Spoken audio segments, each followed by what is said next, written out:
Okay. Hello and welcome now to our fifth lecture on the history of ancient Rome. The last time we looked at the tumultuous events surrounding the Second Punic War, and we also took things down to the death of Hannibal, and we sort of ended with the postscript on the Third Punic War, as it is so called, in which Rome destroyed the city of Carthage in 146 BC. And we left Rome in control of the western half of the Mediterranean, over which they now had unquestioned mastery. What I want to do in this first portion of the lecture today is examine the rapid rise of Roman power in the eastern Mediterranean, which was by far the more complex of the two halves of the Mediterranean Sea in ancient times, with, as we have seen, the Hellenistic kingdoms powerful there. We will, as we have done before, outline only very briefly and in broad brushstrokes the main thrust of these wars, and then we will examine the shape of Roman power, the nature of Roman power by a period from about 160 or 170 BC, with two examples of incidents that I believe are illustrative of the extent of Roman power as it extended over the entire Mediterranean Sea by about 170 BC. Well, for contemporaries, the emergence of Rome onto the civilized stage, as they would have perceived it, that is, the eastern half of the Mediterranean, was a bewildering event. Polybius, whom, as we have seen, who was a Greek hostage, held at Rome, although not held in strict confinement, but kept under house arrest of sorts at Rome, being friends of the Cornelii Scipiones, the leading family that had produced the man who defeated Hannibal, Scipio Publius Cornelius, later surnamed Africanus, the conqueror of Africa, for his victory over Hannibal in 202 BC at the Great Battle of Zama. Well, Polybius tells us, first of all, Polybius was well in with this family, the Scipiones, and he managed to observe Roman affairs firsthand. He was motivated, he tells us, to write his history of Rome specifically to address the question of how the Romans managed what he considered to be a remarkable achievement, that is, the conquest of what he regarded as the entire civilized world in a space of a little over 50 years. He introduces his history with the following statement: "Can anyone be so indifferent or idle as not to care to know by what means and under what kind of constitution almost the whole inhabited world was conquered and brought under the dominion of the single city of Rome, and that too within a period of not quite 53 years." That was Polybius' statement on why he wrote his history. Indeed, it was a bewildering and remarkable achievement in his view. The Romans were drawn eastward initially with conflicts with Macedon, which is what we will look at first. And I intend, by the way, to look at Rome's conflicts with the two major eastern powers, Macedon and then Seleucid Syria, in sequence, even though chronologically they overlap somewhat. I want to focus more on the regions rather than adopting a strictly diachronic chronological outline of events, which I think would be overly confusing. So let's first of all deal with Rome's involvement with Macedon. And then we will look at the situation with regard to Syria and the Seleucid kingdom there. Well, Macedon was the first of the Hellenistic kingdoms to draw the close attention of Rome. And really, in many ways, they are responsible for it themselves, because after the Battle of Cannae, you remember that disastrous battle in 216 BC, in which Hannibal succeeded in basically double enveloping the Roman army and massacring perhaps it could have been as high as 70,000 men on a single day. Well, after that disastrous battle, which was the climax of a series of disastrous battles for the Romans, the king of Macedon, a man named Philip V, who was a vicious man, essentially, who stood in line going back in the kings of Macedon, going back, of course, to Alexander the Great and his father, Philip, who was Philip II. This Philip V made a pact with Hannibal. He figured that after Cannae, Roman power in Italy would be forever broken. So he made overtures to the Carthaginian hero and formed an alliance with Hannibal in 215 BC.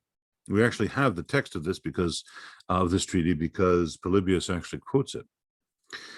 Well, for the Romans, this raised a rather harrowing possibility, namely Hannibal being reinforced from across the Adriatic Sea with fully trained, well-equipped Macedonian troops.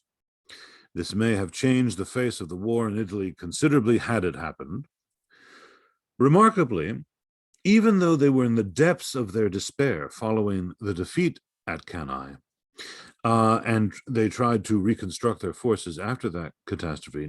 Despite all of that, the Romans rustled up a force and actually sent it over to Greece in 215 BC. And this is what is called the First Macedonian War. It really is an amazing thing that they did this, given the fact that they were, had really been so crushed, in the previous year. Now, this First Macedonian War was really nothing particular. It was a series of skirmishes, really, often the Romans operating by fomenting rebellion among Philip's subjects in northern Greece and along the outskirts of Macedonian territory.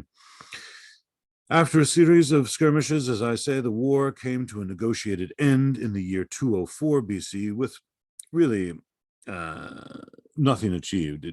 The whole thing was really something of a non-event, graced with the title of the First Macedonian War. It was really nothing in particular. But it does reveal something of the Roman ability, doesn't it? Roman desire to fight an enemy once identified, even when they themselves are in the depths of their troubles with Hannibal, really says everything, in a sense, about the kind of people we're dealing with here. The Romans were just so dogged, so singular-minded in their purposes once they had set their mind to it. But as I said, nevertheless, this First Macedonian War was really nothing of a major event at all. But the one effect of it was the fact that the Romans had identified a new enemy. They now regarded Philip with considerable suspicion, and they identified him as a potential problem for the future. The future, as we're going to see, was not long in coming. Within 15 years of that first crossing over the Adriatic to go into Macedonia, that is, within the year 200 BC, the Second Macedonian War was underway. This war was brought about predominantly by Rome's allies in the east, Pergamum and Rhodes. So we have seen these two Hellenistic states before. They're kind of small buffer states between the major powers. You see the kingdom of Pergamum there on your screen, and Rhodes is this island down here, southeast coast of Turkey. Modern day Turkey, of course, ancient Asia Minor. Now, the major powers, though, of course, are the Ptolemies in Egypt, the Seleucids in Syria, and the Antigonids in Macedonia and Greece.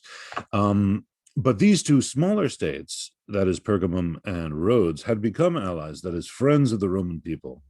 And they revealed to the Romans around the year 201 BC that Philip had come to an agreement. A non-aggression pact had been signed between Philip of Macedon and King Antiochus III of Seleucid Syria. This was a worrisome thing indeed, because it meant that the two traditional enemies of each other, these two massive Hellenistic kingdoms, might now be joining forces, or at least turning a blind eye to each other's activities in the Mediterranean Sea. Pergamum and Rhodes, both of whom were taking the brunt of Philip V's new aggression in the Eastern Mediterranean, appealed to Rome. Now, the Romans were very reluctant to get involved in a further war. They had literally just finished the Second Punic War in 202. They were exhausted. That was an almost 20-year conflict. I mean, we ourselves have just ended a 20-year conflict in Afghanistan, or at least we're on the verge of ending it. And we are weary of war, aren't we, as Americans? Whenever they'd poll the nation, the desire for these forever wars is always, almost nothing. And one can only imagine the kind of feeling that one would have had in Italy, where the war was literally in your backyard, and thousands and thousands and thousands of men had been lost. As we saw in the film yesterday, more people died at the Battle of Cannae in a single day than all of the Americans died put together in the Vietnam War. So, and that was just one battle. So the Romans had just finished the Second Punic War. They were exhausted and most reluctant to get involved in yet another foreign adventure. And so when the Pergamene and Rhodian ambassadors revealed this secret pact between Philip and Antiochus, the Romans, however reluctantly, became fearful and therefore voted to embark on yet another war across the seas. Since this so-called secret pact between Antiochus and Philip was revealed to the Romans by the Pergamenes and the Rhodians, and that specifically to induce the Romans to intervene in their affairs and to protect them from Philip's aggression in the Eastern Mediterranean, you can see why some modern scholars have regarded this pact, this mutual non-aggression pact, as a fiction. They have regarded it as an invention of the Eastern ambassadors so as to convince Rome to act. Well, whatever the case may be of that, the Romans believed that there was this non-aggression pact and voted for war. The Second Macedonian War now would stretch from 200 BC to 196 BC and was again fought between Rome and Philip V. The first few years of the war were non-events, the two armies maneuvering gingerly in the mountainous terrain of Macedon, with diplomatic efforts being made to resolve the war, but nothing decisive happening, really, until, by accident, the two sides bumped into one another in 197 BC around a ridge in Macedon, northern Greece, known as Kynacephali, the dog's head ridge, apparently coming from the shape of the hilltops. Kind of looks like the profile of a dog's head. Kynacephali. Well, the two armies were marching along either side of this ridge, unaware of each other's presence, when scouts on top of the ridge spotted the enemy simultaneously. There was a race then for the top of the ridge, for whoever would gain the high ground would have the advantage. The Macedonians got there first. The Roman legions were still forming their battle line when the Macedonians came charging down the ridge on top of them and swept all before them. It looked as if the Macedonians and King Philip would be victorious when the Roman army stood firm. Its retreat stopped, and they held the Macedonian phalanx in place. You recall that the Macedonian phalanx was this standard formation that the Macedonians had been using for hundreds of years. It had been basically brought to perfection by Philip II, the father of Alexander the Great, in the 4th century BC. It involves some 18 ranks deep of men with spikes, with pikes, with long spears, some 20 or 30 feet long. They would be very, very long and could therefore pack quite a punch as it rammed itself into its army. Well, getting back to the Battle of Kynacephali, all of a sudden, the equivalent of a colonel, a man, the Roman title would be a tribunus militum, a tribune of the soldiers, which was a low-ranking officer, as I say, something like an equivalent of a colonel, on the right wing of the Roman infantry, observed that the right side of the Macedonian army had not fully formed up, you see, because in order to get the phalanx working, it took a long time for everybody to get together and, stand together, put their spears up in the air, then stand in close proximity to one another, and then, put them down and then move in one position. It took a long time. And so because he noticed that their phalanx had not been thoroughly drawn up, he quickly took the initiative and detached several units from his side of the Roman army and assaulted this still unformed left flank of the Macedonian army. I said right before, forgive me, it would be the left flank because it was the Roman right flank, so the left flank of the Macedonian army. And he was victorious. And then he swung his victorious sections of the Roman army around and attacked the rear of the Macedonian phalanx from behind. The Roman army was still holding the front, very firm, and they just could basically squeeze the phalanx in between them and butcher them. This is a fine example of Roman military superiority, and in a later point in today's lecture, we're going to examine something of the nature of the Roman army, its organizational principles, its tactical abilities, and so forth. And we will, in our effort to seek explanations for the rise of the Roman Empire. But right now, I just want to say this really shows the superiority of the flexibility of the Roman system of fighting, the legion formations, as opposed to the phalanx, which, once you got that thing moving, yes, it was an almost unstoppable force, but from its behind, it was completely vulnerable. There was no ability to pick all those spears up en masse together and put them back down again the opposite direction. Very, very hard to do that once the battle is already going. So we actually, there exists a very fine short film, about 20-minute film of this battle that I would like to show you. And I think you're going to really like it. And especially those of you that it's a little bit dated, but of course, everything with ancient history is dated to some degree. But I think you will particularly like it, and especially those of you that are familiar with the old show of Gossip Girl, you'll see that the narrator is the guy from that show.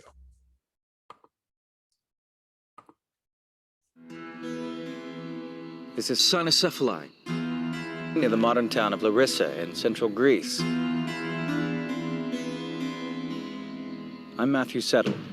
In 197 BC, Philip V of Macedon fought a fierce battle here against a Roman army that was determined to destroy him. The stakes were high. Both Rome and Macedon were fighting for control of Greece. If Rome won, she would rule the entire Mediterranean world. But Kynacephali was not just a battle between two military powers. It was a battle between two ways of fighting, between the old way of the Greeks and the new way of Rome. Now, with new video game technology, you are about to see this great battle as never before. The vast numbers of soldiers, the troop formations, how they fought, and how the battle was won. Get the view the generals wish they had. Now, when decisive battles.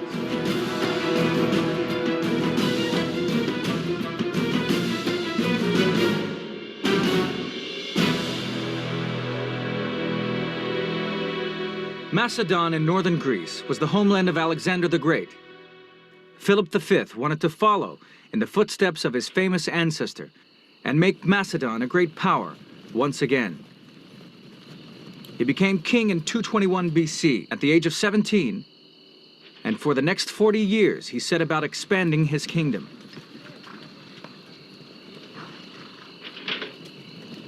But he was worried by the rising power of Rome. The Macedonians were the heirs of Alexander. Rome, on the other hand, is an up-and-coming power, and the Romans had two things which the Macedonians at this period didn't. They had huge reserves of manpower, and they had great determination. They wouldn't give in. In 216 BC, the Romans were defeated by the Carthaginian general Hannibal at Cannae. Philip immediately forged an alliance with Hannibal. For the next 20 years, he attacked the states in the eastern Mediterranean that were loyal to Rome, the so-called client states. Like the Russians and their buffer states in the Cold War, Rome had buffer states on the edges of its empire. Wherever they go, the next state is always got to be a buffer state. And the person who rules that state can only rule it as long as the Romans agree with them. In 202 BC, Hannibal was finally defeated at Zama in northern Africa. But this did not stop Philip's drive to control all of Greece. The Greek city-states, led by Athens, appealed to Rome for help.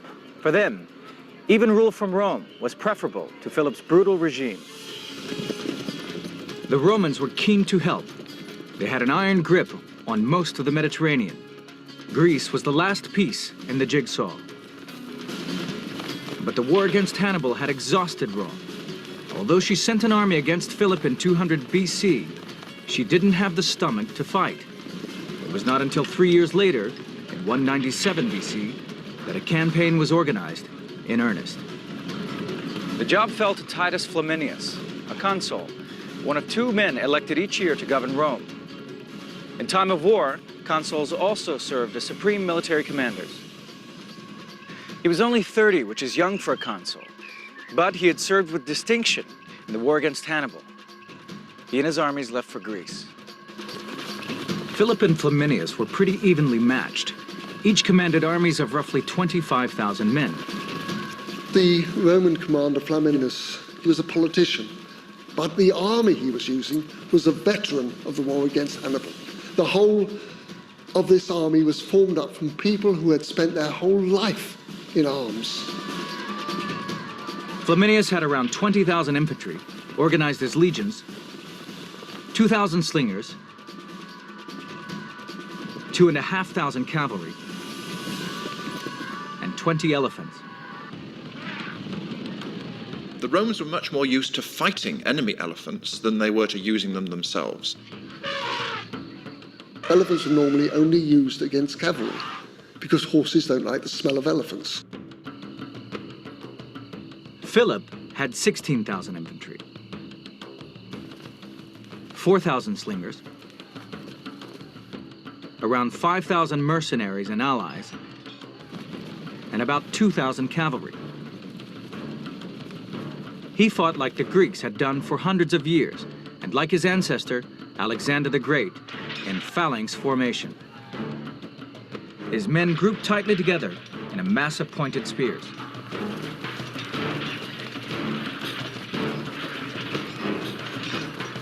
Macedonian phalanx was becoming increasingly heavy, so it gave a much greater offensive power than the classical phalanx. For each Roman soldier, there would be almost 10 pikes in his face. Both armies shadowed each other, searching for a suitable battlefield, waiting for the right moment to attack. By June 197 BC, they were here, camped on opposite sides of a series of ridges with hillocks called Kynacephali. Cynocephali was not intended as a battlefield. It was a range of hills, the name means dog's heads, hills, which were in between the marching Roman and Macedonian armies. Philip placed light troops on the top of the ridge, but he had no idea where the Roman troops were deployed. A dense morning mist had settled between the ridges and was taking time to disperse. Visibility was poor. The Macedonians really didn't know the Romans were coming up the hill because of the early morning fog. The Romans really didn't know whether they would find any Macedonians, or if they did find some, whether they would be assembled in full battle array. Flaminius sent out a small force of scouts and cavalry to explore the higher ground.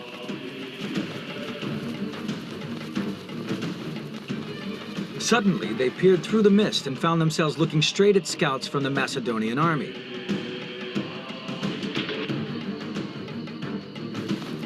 A fight began for the high ground. The commanders on both sides called for reinforcements. The men who've contacted the enemy at the front are saying, please come and send us support. We can win here.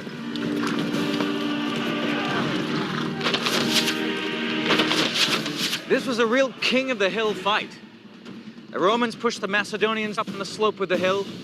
The Macedonians regrouped, pushed the Romans right back down the hill. Skirmishers from both sides met and fought fiercely. There was a lot at stake. Philip was fighting for survival, the Romans for total supremacy.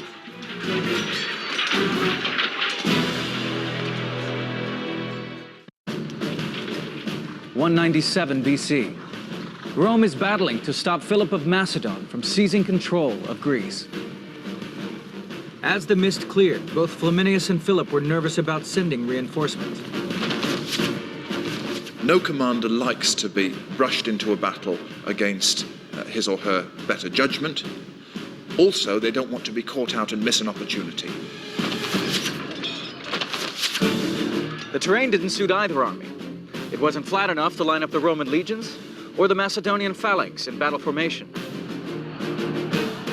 Where a phalanx does not want to fight is in hills and in conditions in which there's not good atmospheric conditions. In other words, they need visibility, they need a flat space so that these spears can be unleashed. It was very difficult to form a phalanx quickly. The phalanx usually consisted of 16 ranks of spearmen called phalangites. Each carried a 20-foot spear. The first 5 ranks held their spears level. The remaining 10 ranks held their spears at a slope to deflect arrows and slingstones. A phalanx has been called essentially a gigantic pincushion. They would hold this hedge of pikes out in front of them. This gave them a great advantage over troops normally equipped who couldn't reach the phalangites with their shorter spears, whereas the phalanx could quite literally steamroller them into defeat. It normally took hours to get an army into phalanx formation, and Philip had 16,000 infantry to organize. Flaminius had an easier task. The Roman army fought in 3 lines, each of which were divided into squares called maniples. This was a loose and flexible formation and gave the Romans the edge. The legion might have 30 maniples, and the idea was that they could be either flexible in sort of a checkerboard formation if they were up against lighter armed troops, but if they met a phalanx such as Philip's, then they could coalesce and have a solid front. If the phalanx can be characterized as a pincushion, the Roman legion, by contrast, was like a buzzsaw. The legionaries emphasized the use of the sword, and they would carve their way quite literally and ruthlessly and bloodily through opponents. The Roman and Macedonian cavalry battled as both commanders hurried to assemble their armies. Philip was encouraged by reports that Roman skirmishers had been driven back. But if he exploited this advantage, he would have to attack with his phalanxes only half formed up. He ordered half his phalanxes, about 8,000 men, to assemble at the top of the slope. Philip may have held the high ground, but by this time, Flaminius had managed to line up all his legions at the bottom of the slope, on the plain in front of the Macedonians. Philip now had to make a crucial decision. His phalanx had overwhelming force, but the Romans were more flexible. Should he go for a knockout blow before the Romans could move around either side and encircle him? He knows that his Macedonian forces, by their weight, by their momentum, the depth of their formation, the pikes and so on, will be able to prevail. He can't afford to wait and leave the initiative to the Romans, because that will enable the Romans to outflank him. But the other half of the Macedonian army, the left wing under its commander Nicanor, was still forming up and was not ready for action. Philip weighed the risks. He ordered the attack.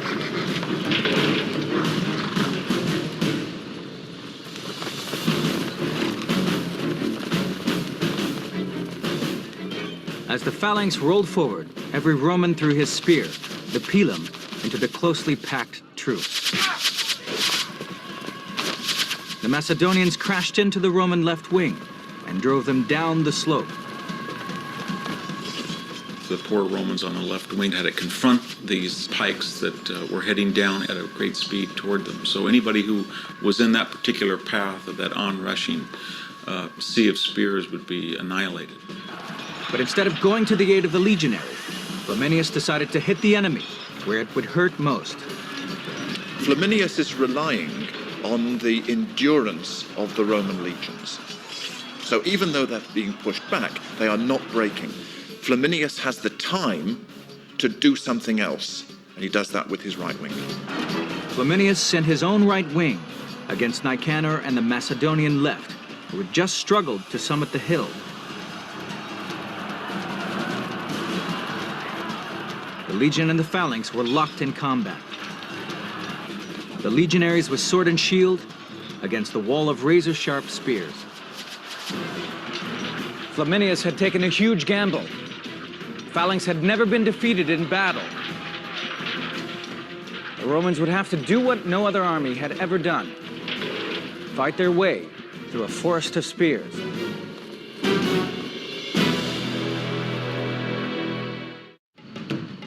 (197 BC). Rome is battling to stop Philip of Macedon from seizing control of Greece. The Roman commander Flaminius has thrown his legions against the Phalanx. The front ranks are trying to cut a path through the spears. The method you have to deal with is get inside the spears. Once you pass the front spear, he can't touch you. He's dead meat. And once you pass the second spear, he's out of the battle. And if you can get past the fifth spear, the battle is over, because there is nothing they can do. The men in the Phalanx fought in tight formation, no more than 3 feet apart. The Romans fought 5 feet apart. Unlike the soldiers in the Phalanx, they could move around to cover gaps in formation. The Romans were fairly short people. The sword they adopted was a sword which entirely suited the style of fighting of a smaller man against a bigger man. The Gladius Hispaniensis, Spanish sword, primarily used for thrusting into the opponent's torso, or because of its double-edged and weight, hacking. The Greek historian Polybius tells how Philip tried to bring his badly wounded comrades back to his camp. And he looks at them and he won't do it, because he says their arms severed at the shoulders, heads nearly cut off, ghastly wounds in the stomach, and he can't bring them back into camp. And that is the effect that the Roman Gladius Hispaniensis had. Flaminius concentrated his attack on the Macedonian left wing, which had never managed to form up properly. But the battle was finally balanced. In a last-ditch attempt to break the deadlock, he ordered his 20 elephants to attack. Elephants, they have a bad rap in antiquity as sort of unpredictable assets that can turn on your own men. But they served the Romans very well in frightening and breaking up Macedonian phalangites. The Macedonian left was forced back, but over on the right wing, they continued to dominate the Romans. The victorious Macedonians on their right push forward. The defeated Macedonians on their left are pushed back. A gap opens. It's then up to the Romans to see whether they can exploit that. But the crucial difference between the legion and the Phalanx can be summed up in one word: initiative. Once the Phalanx was sent into action, it was impossible to change the battle plan. But the Roman unit commanders were allowed to change tactics on the spot. One of these, we don't even know his name, spotted the chance to outflank the Macedonian Phalanx and attack it from the rear. He took 20 maniples, about 2,000 men, and led them round behind Philip's line. The Romans are able to do so, not because their general is at the key point, but because of the initiative that they have within their system of command. This Phalanx, with its 5 ranks of leveled spears, was designed for frontal assault. It was an all-or-nothing tactic. Either it steamrollered the enemy and drove it from the field, or it could be outflanked. That is the great problem of phalanx warfare. You commit the phalanx, and you can't then do anything about it if something goes wrong. Another problem was that the Phalanx absorbed all available manpower, while the Romans had men in reserve. The commanders of these reserve troops were free to make tactical decisions, which could change the course of the battle. Battles are often decided by small numbers of troops who are able to take the initiative and attack the enemy from an unexpected direction where the men there are not prepared to resist. This was exactly what 2,000 Roman legionaries now did as they attacked the Macedonian Phalanx from the rear. The phalanx was so vulnerable to attack from the back because they were armed with 20-foot spears which were held at waist level, and you simply cannot turn. It is impossible. You have to lift your pike upright, turn, and lower it again. And that's not possible.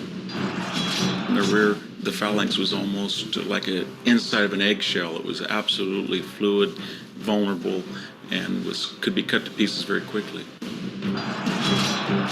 Every member of the phalanx was focused on pushing forward. The men in the rear ranks were taken by total surprise. They were so fixated on the forward push, which was the phalanx's speciality. So it really is a classic illustration of the inflexibility of the phalanx compared to the flexibility of the Roman legion. There was complete panic in the Macedonian ranks. They began to retreat in their thousands, raising their spikes as a symbol of surrender.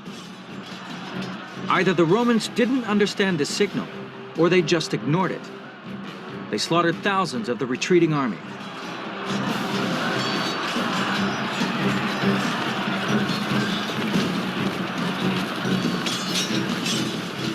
The Macedonians, of course, in utter shock at this betrayal of the rules of war, are dumbstruck, and many of them are cut down, and then, of course, they flee in panic. 8,000 Macedonian troops were killed, and 5,000 taken prisoner. Flaminius lost only 700 men. And so Philip's power in Greece was broken. Rome's peace terms were harsh. He paid a ransom of 10,000 talents, the equivalent of $200 million today. 5,000 was paid up front, and he had 10 years to pay the balance. He was forced to surrender his fleet and hand over hostages, including his youngest son, Demetrius, who was held in Rome. One factor in the Roman success is that the Romans were playing for higher stakes. The Greek kingdoms, Greek armies, when they lost, they were used to the rules of war, that they would surrender, they would be treated well. For the Romans, it's all or nothing. The Romans hailed Flaminius as the liberator of Greece, but the Greeks had merely exchanged one conqueror for another. What was important about this was not just that Rome won, but it was able to establish a permanent presence in Greece. Cynacephali 197 BC is a key date because it's the date that Rome becomes number one. In just 20 years, Rome's armies had gone from total defeat at the hands of Hannibal to total domination. For centuries, Greece had been at the center of Western civilization. After Cynacephali, the torch was passed across the sea to Italy. Now Rome and its legions had a stranglehold on the entire Mediterranean world.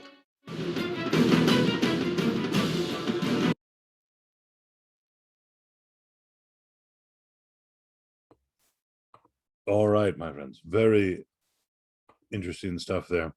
And I think, even as the cutting edge video game technology maybe have been a little dated, nevertheless, it does give us a very excellent insight into how this battle went down, because it really is so emblematic, really, of the difference between the old Greek fighting style and the new ways of Rome, which were, of course, to be so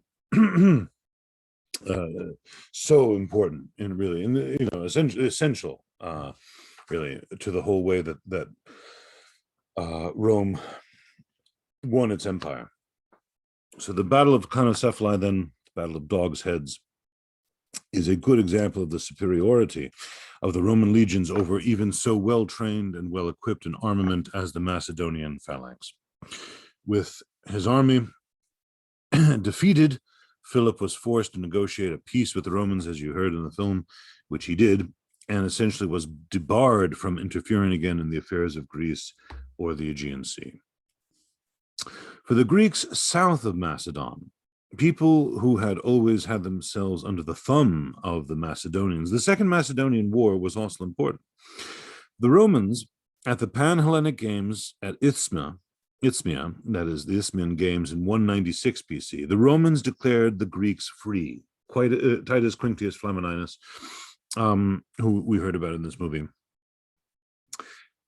he declared the libertas of the freedom of the Greeks. In 194 BC, the Romans withdrew their military forces from the Balkan regions.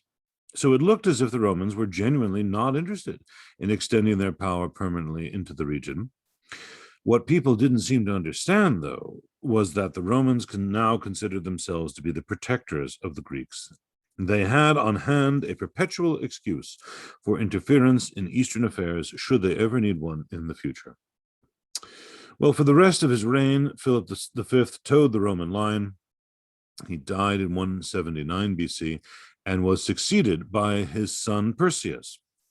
Perseus, for his part, took a more aggressive line with regard to Roman limitations on his abilities as king. He began to behave slightly more aggressively toward the Greeks to his south and toward the Aegean Sea to his east. The Romans, therefore, initiated a series of diplomatic efforts to prevent him from acting. They failed, and ultimately the two sides slid into war almost out of apathy in the year 172 BC. This was the Third Macedonian War, and it lasted from 172 BC to 168 BC.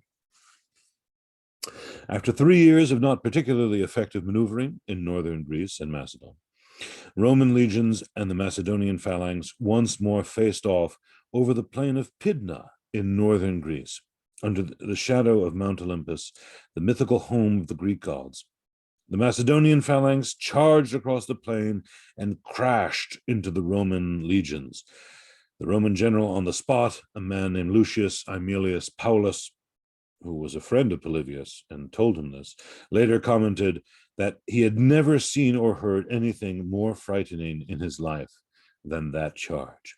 20,000 men with pikes 18 feet long, 20 feet long, 30 feet long, running, shouting at his army and smashing into the line with tremendous violence and force.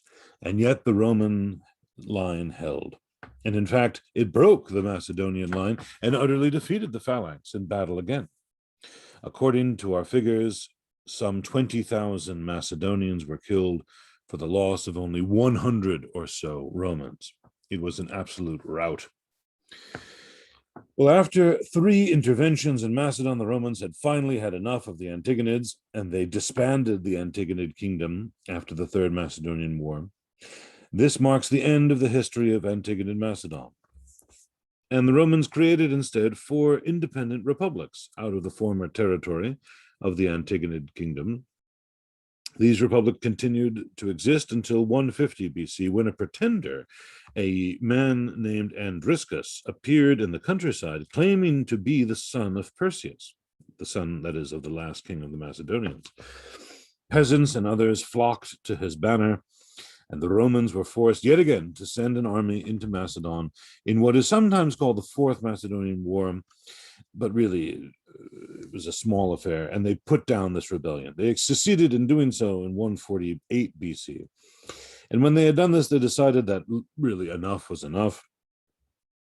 And so they finally created out of the former kingdom of Macedon a new province of the Roman Empire, Macedonia. And this gave them their first permanent foothold in the Eastern Mediterranean, 148 BC. As a footnote now to all of these incidents, I will just comment on a rather significant event, which is the fact that the Greeks, now seemingly somewhat disillusioned with the idea of what the Romans considered to be the freedom of the Greeks, that remember that they had, that Flamininus had declared in 197 at the Isthmian Games. The Greeks now rose in rebellion, really quite a pathetic rebellion, in 146 BC. They rose in rebellion against the Romans. They were, of course, instantly subdued, but as an abject lesson to the Greek world, the Romans destroyed the ancient city of Corinth, 146 BC. This is significant because, if you remember from yesterday, in the same year, the Romans had also razed Carthage to the ground. And many scholars and many Romans themselves, looking back on this history, regarded this date of 146 BC as a turning point in Roman imperialism. It seems that now the expansion of the Roman Empire became much more violent and aggressive than it had been in the past. The destruction of 2 now of the major ancient urban centers in the Mediterranean, Carthage in the west, Corinth in the east, by the Romans in the very same year, was a significant event, a highly significant event in the same year. and sent ripples around the civilized world. So much for the Macedonian campaigns, which stretched out the First Macedonian War in 215 down to the middle of the 2nd century, and ultimately ended in the final annexation of Macedon as a province, the province of Macedonia. Now you had a true, basically a, I don't want to say genocide, but something like that, a massive destruction of an entire urban center in Greece, okay, and of course Carthage in the west. Well, in order to trace the Roman conflict, now, if we were to turn to the other major kingdom in the among the Hellenistic powers that Rome would have issue with now, the Seleucids, we have to backtrack slightly to the end of the Second Macedonian War. So after that war, as you will recall, the Romans had declared Greece a free country, and they had then withdrawn their troops from Greece. One of the Greek leagues, that is the Northern League, or sometimes called the Aetolian League, were somewhat disillusioned with the reward they received from the Romans for their assistance during the Second Macedonian War. They were expecting to get all sorts of certain areas of northern Greece, and they only got a small section of it. And this irritated them, so they played the nationalistic card, and they began to foment unrest against the Romans among the Greeks. More particularly, they appealed to Antiochus III of Syria to come and assist them in freeing Greece from Roman oppression, as they put it. Antiochus therefore sent over a smallish army into Greece in the year 192, which was immediately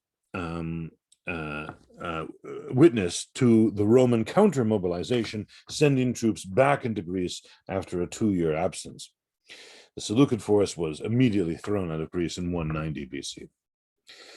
The Romans, though, were not finished. They wanted to teach Antiochus a lesson. They decided, therefore, to invade the homeland of the Syrian kingdom itself. It didn't help Antiochus's case with the Romans that Antiochus had in his court none other than Hannibal, which also raised for the Romans the rather ominous possibility of large, well-trained, well-equipped Hellenistic armies under literally the best general that they had ever faced in the field, and who had come with almost a hair's breadth of destroying Rome. All of these motives, therefore, combined, encouraged the Romans to send an army into Asia Minor, the first Roman army to cross into the ancient heartland of civilization, Asia Minor, that is to say modern Turkey, in 190 BC. This army was quite small, about 30,000 men, and was under the control of Scipio Africanus, the same man who had defeated Hannibal in 202. Marching south, the Romans finally encountered a vast Seleucid horde at the site of Magnesia in south-central Turkey, slightly inland. And this Seleucid army numbered, ancient sources tell us, 150,000 strong. But that is probably an enormous exaggeration. It could have numbered as high as 80,000. We are dealing with an extremely rich and well-organized Hellenistic kingdom here. We know that the Seleucids could field very large armies, so a figure of 80,000 would be reasonable. We are looking at the Romans, therefore, being outnumbered close to 3-1 in this conflict. In addition, the Seleucids had elephants, and they had a new element that the Romans had not seen before, quite a vicious, nasty weapon in the form of scythed chariots. These are chariots that have built into the axles and sticking out of the sides of the wheels, large scythes that rotate with the axle, and when sent in among large numbers of the infantry can cause appalling devastation, the chopping off of legs and so on. Yet despite all of this, the Roman army stood firm and even prevailed at the Battle of Magnesia. This was an enormous shock to the Hellenistic world and to observers of the day. The Seleucids, one of the superpowers of the day, could be humbled by a Roman force 3 times smaller than itself. And this was some statement as to the Roman military superiority.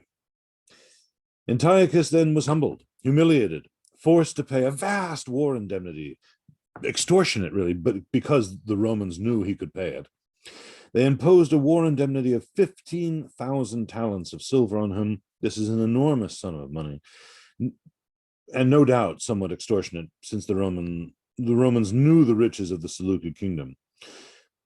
And as a postscript, I'll just comment that from that point on, from the Battle of Magnesia onwards, Seleucid power was on the wane in the ancient Near East. By about 100 BC, the Seleucid kingdom had essentially disappeared from the face of the earth, to be replaced by an Eastern people named the Parthians, whom we will be hearing a lot about in the future, because they were ultimately to be neighbors to the Roman Empire to the east. The Parthians had originally been subjects of the Seleucids, but they rose up and overthrew their former masters, seizing control of their kingdom around 100 BC when they saw that the Seleucids were on the way out. It is a longer process than that, but by 100 BC, we have essentially the demise of Seleucid Syria and Antigonid Macedon. Two of the Hellenistic kingdoms, therefore, had been humbled and essentially vanish from the face of the planet.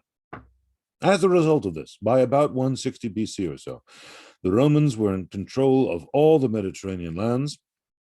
They even took to calling the Mediterranean Sea Mare Nostrum, which means our sea.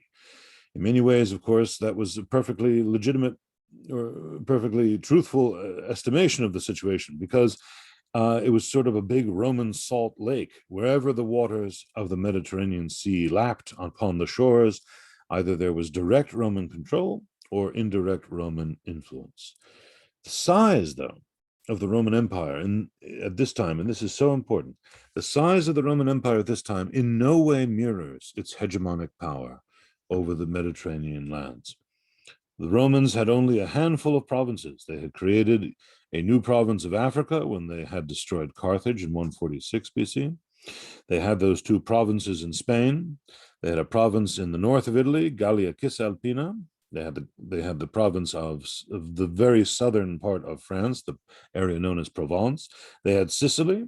They had Sardinia and Corsica. And now they had Macedonia. But in terms of the actual territorial extent of the empire at this time, it is not really terribly large. In fact, in terms of its influence and hegemonic power, it is minuscule, because the influence and hegemonic power of Rome was so enormous. Two incidents nicely illustrate the enormous hegemonic power of Rome at this time and influence. The first happens in the year 168 BC. The Rhodians, allies of the Romans, remember this is that little island of Rhodes, attempted to negotiate or act as mediators between the Romans and Perseus, that is the king of Macedon, who was at that time involved in the Third Macedonian War with the Romans.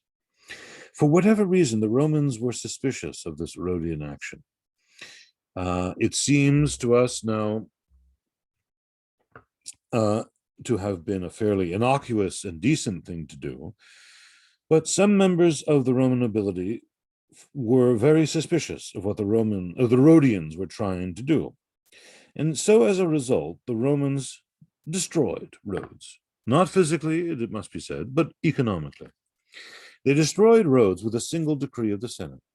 All they had to do, and all they did, was declare that a neighboring port, that is the island of Delos, which is right over in this area here, nearby in the Cycladic Islands.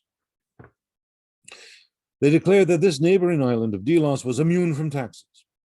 Now, the source of Rhodian power had always been trade, and levying port duties and taxes on trade ships that came through their harbors was their bread and butter. And so now they found all of their former customers going to Delos instead. With a single decree of the Senate, therefore, Rhodes was humbled and was no longer a major or even minor player in the affairs of the Mediterranean. Okay, so all of that simply with a simple decree. That's power. But an even more colorful and even more illustrative example is the second incident that I now want to talk about. The successor of Antiochus III was the man that, as you remember, who had been defeated by the Romans at Magnesia, was, as you could imagine, Antiochus IV, the king of Seleucid Syria. Something of his personality, I think, can be gained by the fact that King Antiochus IV liked to style himself as Epiphanes. God manifest is what that means. So a man with no small sense of his own importance in the world. Well, the Seleucids had always been rivals with the Ptolemies of Egypt. And when internal disputes within the Ptolemaic dynasty offered an opportunity, Antiochus IV began to intervene.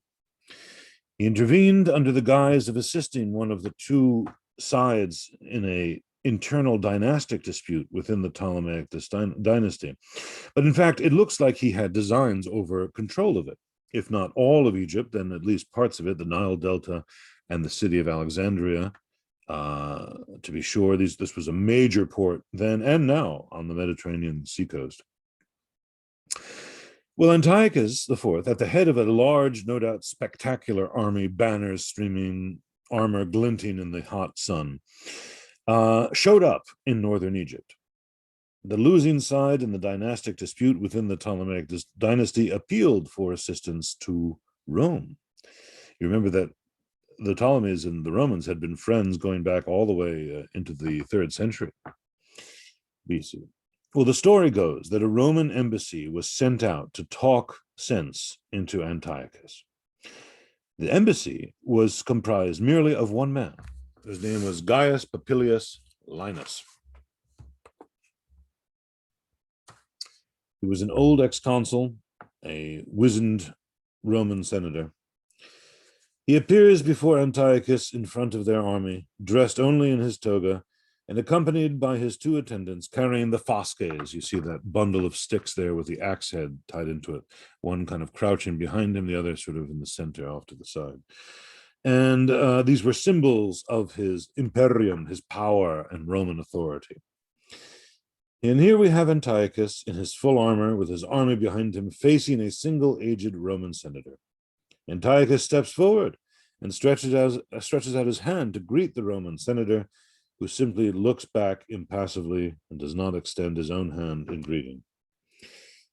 Rather, he orders Antiochus to return to Syria and will not shake his hand until he has agreed to do so. Antiochus is completely nonplussed, dithers, hesitates, at which point Popilius Linus takes his staff, as you see in this picture in front of you, and he draws a circle in the sand around the king, and walking around him with his staff and then coming back in front, he draws the circle and says, unless you are prepared to give me an answer right now that you are going to leave and return to Syria before you step out of that circle, if you take one step further without promising me that you are going to go back to Syria, consider yourself at war with Rome. And Antiochus said not a further word, but just packed up and turned his army around and went back home. The mere threat of conflict with the legions was enough to turn back a significant armament, well-equipped, well-led, well-trained from the borders of Egypt. Egypt was a friend of the Roman people. This, my friends, is true power. True power, as far as the Romans were concerned at this time, was not controlling territory, not having one's boot on the neck of a subjected people. It was just this sort of incident, telling people what to do and they obeyed, that the Romans understood to be true power. And therefore, truly, the rise of the Roman Empire in this period is a remarkable achievement. Polybius was entirely correct in stating that it was up to that time one of the most remarkable things that had ever happened in human history. The Romans had emerged in the space of 50 or 60 years, if we started with the end of the Punic Wars, and conquered all of the major superpowers of their day in battle, and now extended their hegemony in such a way over the empire, the Mediterranean lands, that an unarmed Roman senator could turn back a Hellenistic king at the head of his troops without even, just by his words. Now, what I'd like to do right now is to go further and seek an explanation for both how and why this happened. And again, if you were following along in the notes, this would be now the second section, explaining the rise of the Roman Empire. If we recall, that Greek writer Polybius yet one further time, and the fact that he was stimulated to write his history of Rome specifically to answer under what circumstances the Roman people managed to gain control over what he considered to be almost the entire inhabited world. The oikumene would be the Greek word for that. The Mediterranean culture, of course, was unabashedly Eurocentric. So he's not talking about China or Africa or places, anything south of the most northern parts of Africa and India or anything like that. But nevertheless, how was it that Rome came to rule over the entire oikumene, the entire inhabited world? That is the entire world familiar to those who lived around the Mediterranean. And the answer to this question, how it happened, is very straightforward. The Romans didn't gain their empire by shaking hands and kissing babies. They gained their empire by fighting battles, as we saw unequivocally in this everything I've said up until now. They fought battle after battle, war after war, almost continuously, taking on new and ever more distant foreign powers, and always remarkably emerging victorious. Even if they did suffer reverses, and they were not invincible, they would lose battles, they would always come back for more and eventually prevail. In most of the battles, though, they fought, they were successful. And as a result of this, the simple, straightforward question of how did the Romans gain their empire is answered by the fact that they had a superb military machine at their disposal. It was, in fact, the greatest military regime that the ancient world produced. What I want to do right now in the first part of this portion of the lecture is to outline the nature, structure, battle tactics, and equipments of the Roman Republican army. And then we will turn our attention to the more difficult question of answering why the Romans did what they did. What were the stimuli that lay behind Roman imperialism? Well, the Roman army of the Roman Republic was not a standing professional force, you recall. It was levied ad hoc, as it was required pretty much every year since the Romans had been using it from earliest times, fighting against their neighbors in the plain of Latium, their Italian neighbors, and then eventually their foreign foes elsewhere in the Mediterranean, and doing so on an annual basis. Every spring, with no exceptions, the consuls would hold a levy, and the word in Latin for a levy or a selection is legio. And this word legio is what ultimately gives the basis for the word legions, and that was essentially the legion was the basic unit within the Roman army. Originally, there would have been one Roman legion in the entire army because it consisted of the entire selection of men. But then as manpower increased and they gained control over more and more territory, they had larger armies. And so the term legion came to be used for a grouping of men. So then there came to be 2, 4, and so forth, until finally they could eventually raise as many legions as they needed to fight a particular war. The legion was composed of a citizen militia, citizen soldiers who provided their own equipment. There was a classification of the soldiers based on their equipment. It was essential, therefore, for the full Roman citizen to have enough land and wealth to be able to provide the equipment he needed to fight in the army. Citizens who fell below this basic property qualification did not serve in the militia. They could not provide their equipment, and you don't want to have unarmed troops in your army, so only people who could afford their equipment could fight in the legions. Each legion was an independent fighting unit. And by the time we were looking at, and right now the 3rd century BC, a legion was comprised of roughly 4,500 men strong.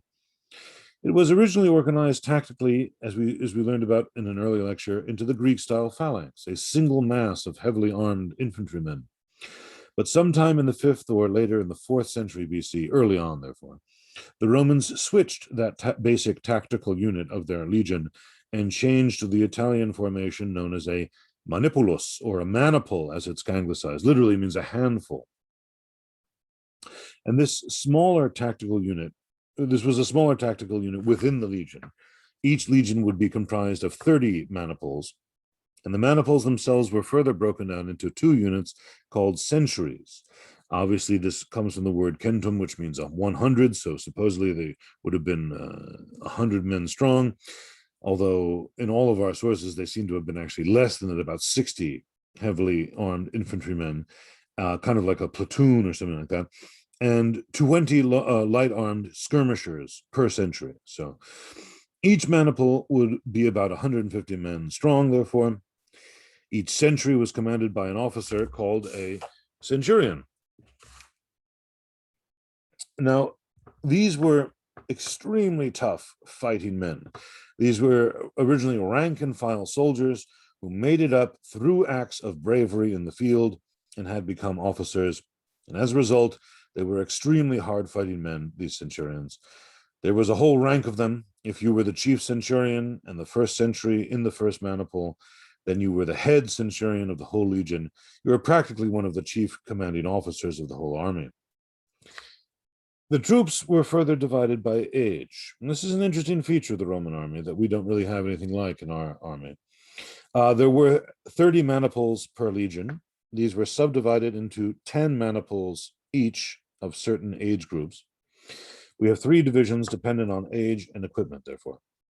The one group was called the hastatii, or spearmen. These were men in the prime of their life. Another group was called the principes, or front rankers, first men. These men really overlapped with the hastatii, but were usually left spearless. And the third group contained older veterans called the triarii, the men of the third rank, who held up the rear. These men tended to be older, men over the age of 47. Now, just stop and think about that for a second. I'm 42, and so obviously 47 is not that old, but that is awfully old to be going around and fighting in the army, okay? The American army does not allow that for men in their late 40s to be still taking to the field. And I'm sure that no other modern armies do that either. When the Roman army went into battle, it adopted a specific approach, a tactical organization that the Romans called the Achaeas Triplex, the threefold battle line. And this is a good example of how effective the Roman legions were in battle. They would advance with the hastatii in the foreground and the principes between them, arranged in their manipular formations. And behind them in the third line were the men of the third line, the older veterans holding up the rear. As they advanced, the light-armed youngest troops of the army would dash out in front and harass the enemy line by throwing small javelins and darts, trying to disrupt the enemy line as much as possible, while the main heavy infantry advanced further. The Allies generally supplied cavalry in the Roman army. The legions themselves were really infantry. It was the Italian allies who would provide most of the cavalry units. A very small contingent of cavalry was attached to every legion, but it wasn't very significant. The cavalry armament was not something that the Roman army supplied for themselves. Recall again that we said at an earlier point that every Roman army was made up of at least 50% allies in this period. But anyway, to return to our Achaeas Triplex, advancing into battle, as the enemy came close, the gaps between the lines would block up, the maniples would come together in close formation and engage the enemy. As a battle progressed, if a maniple became disrupted or fatigued, it could be, upon signal, withdrawn from the line and be replaced by a fresh maniple from behind. This gave the Roman legion a remarkable flexibility in the context of an ancient battle. It allowed a much greater degree of malleability than was possible for most ancient battle lines. If we consider briefly that the Macedonian Phalanx and what that was like, the phalanx being one of the chief and most formidable forms of tactical ancient warfare, it was a single block of troops, 18 or more ranks deep, some 20,000 men strong, armed with pikes, as I say, about 20 or 30 feet long, advancing shoulder to shoulder across the field. It was a very formidable formation, but not in the least flexible. It was not as if a phalanx could suddenly wheel and turn around and carry out an awful lot of intricate maneuvering while a battle was engaged. In contrast, however, the Roman legions could. They had a greater degree of flexibility, and this was revealed again and again in some of the battles that we've already examined. I'll just draw your attention to the most recent one that we talked about. the Battle of Kynacephali in 197 against the Macedonian Phalanx in northern Greece, where the legions were being heavily pressed by an assault of the Macedonian Phalanx. And one enterprising Roman officer detached 20 maniples from the right wing of the Roman army and assaulted the unformed left wing of the Macedonian Phalanx. Then, having defeated that, he wheeled his 20 maniples around and came down upon the successful wing of the Macedonian army, ensuring Roman victory. And that degree of flexibility, being able to detach a section of this line to operate independently of the rest, was not a capability that most ancient armies had, but it was one that the Romans had. The soldiers themselves were armed variously, but the heavily armed infantrymen would have, definitely as a defensive kind of bit of equipment, a helmet, a small breastplate called a lorica, that would be at different times made out of different materials. What you see in front of you is the Lorica Segmentata. This is from kind of a later period. The one that was typically used during this period that we're talking about, the Republican period, was the Lorica Hamata, kind of a chainmail kind of like breastplate. Also,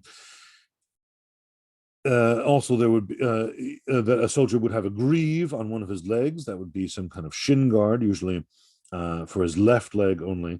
And of course, he would carry a large shield called a scutum that stretched from his chin to midway down his shin. It was a large shield indeed, and it would have this big, heavy boss, as you can see here, right in the middle of it. An umbo is the Latin word for that. And that would be something that could be used offensively, you know, to bump and thrust against one's enemy. Typically, though, the idea was to take the blow of your enemy on the shield and then bring out your offensive weapon. And let me get to that right now.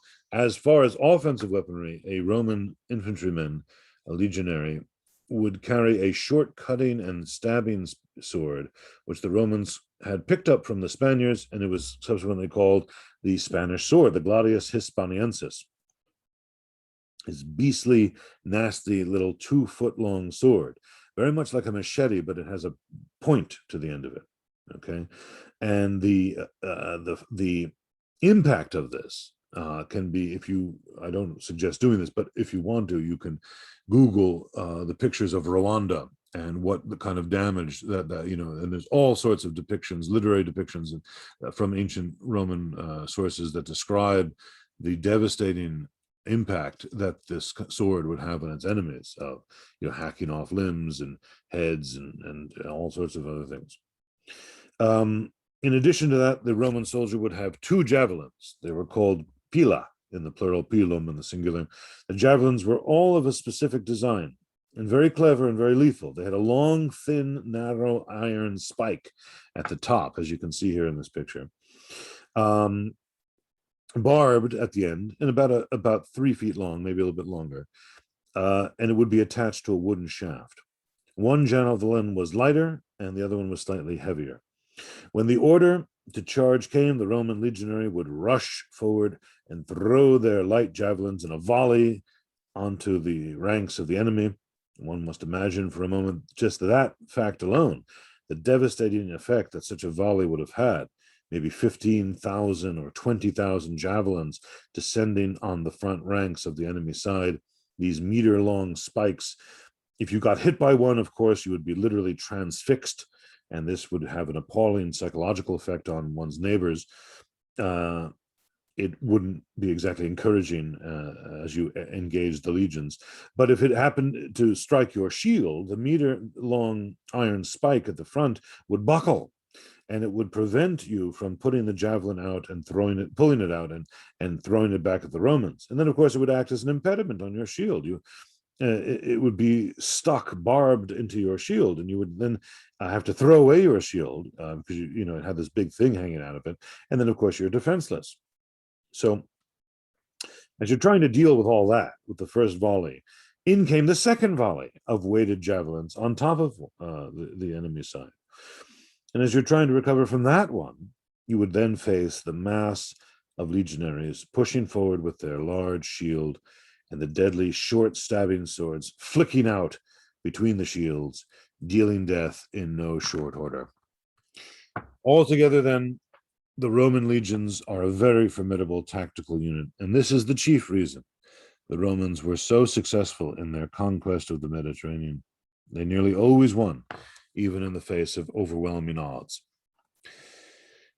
The Roman army also, in addition to being so lethal, was also highly disciplined, extremely well organized. And as an example of this, I will just mention their marching camp. It seems that they picked up the idea of the marching camp from King Pyrrhus of Epirus, who, you remember, had invaded Italy in 281 BC and had stuck around until 275. The Romans were always happy to adapt and learn from their enemies' good points. We saw this with the Carthaginians and their boats and so on. The Romans thought that the marching camp was a splendid idea, and in their typical fashion, they systematized it, organized it, and made it into a standard entity, which every army, upon completion of the day's march, would construct. The camp had a rampart and a ditch around it. The rampart was topped with a wooden palisade, a kind of large rampart made out of wood. Within the camp, the layout of individual tents, commanders and officers, and their headquarters, and then the individual legionary tents, all organized by legion, by maniple, and by century, every time would be located in the exact same spot in the camp. And this was absolutely systematic. So once the camp had been laid out, the army could march in, and every soldier will know exactly where he was going to and set up his tent. And there's many examples of this. The vestiges of them are all around the former Roman Empire. So here's one vestige of a marching camp in Scotland. Here's another one outside of Masada in Israel. Indeed, in England, a very interesting little kind of linguistic fact here. The word for a marching camp in Latin is a castra, C-A-S-T-R-A, castra. And over time, in classical Latin, the C is pronounced like a K, but over time in medieval Latin, the C followed by a vowel came to be pronounced as a cha, as in modern day Italian. And so this castra became to pronounce chastra, and that is why every single city in England that has the name Chester at the end of it, like Manchester or Dorchester or something like that, is actually located on the place of an ancient Roman military camp, castra. Okay, small little interesting linguistic aside. Well, let me just give you a good example from history of of just how effective this Roman military camp was. And this anecdote comes from the year 168 BC, just before the Battle of Pydna, at the end of the Third Macedonian War, when the Roman general Lucius Aemilius Paulus faced Perseus's Macedonian troops. His army had just completed a march. Paulus was unwilling to engage his men while they were still fatigued and hungry, so he drew up some maniples, a false battle line. This kept the Macedonians at bay. They thought the Romans might be getting ready for battle, and so they too started preparing for battle. Behind this false battle line, however, he had the rest of the army construct the camp. And as soon as the camp was completed, on a trumpet sound, in good order, the battle lines all retired into the camp, and the Romans were now safe behind their ramparts.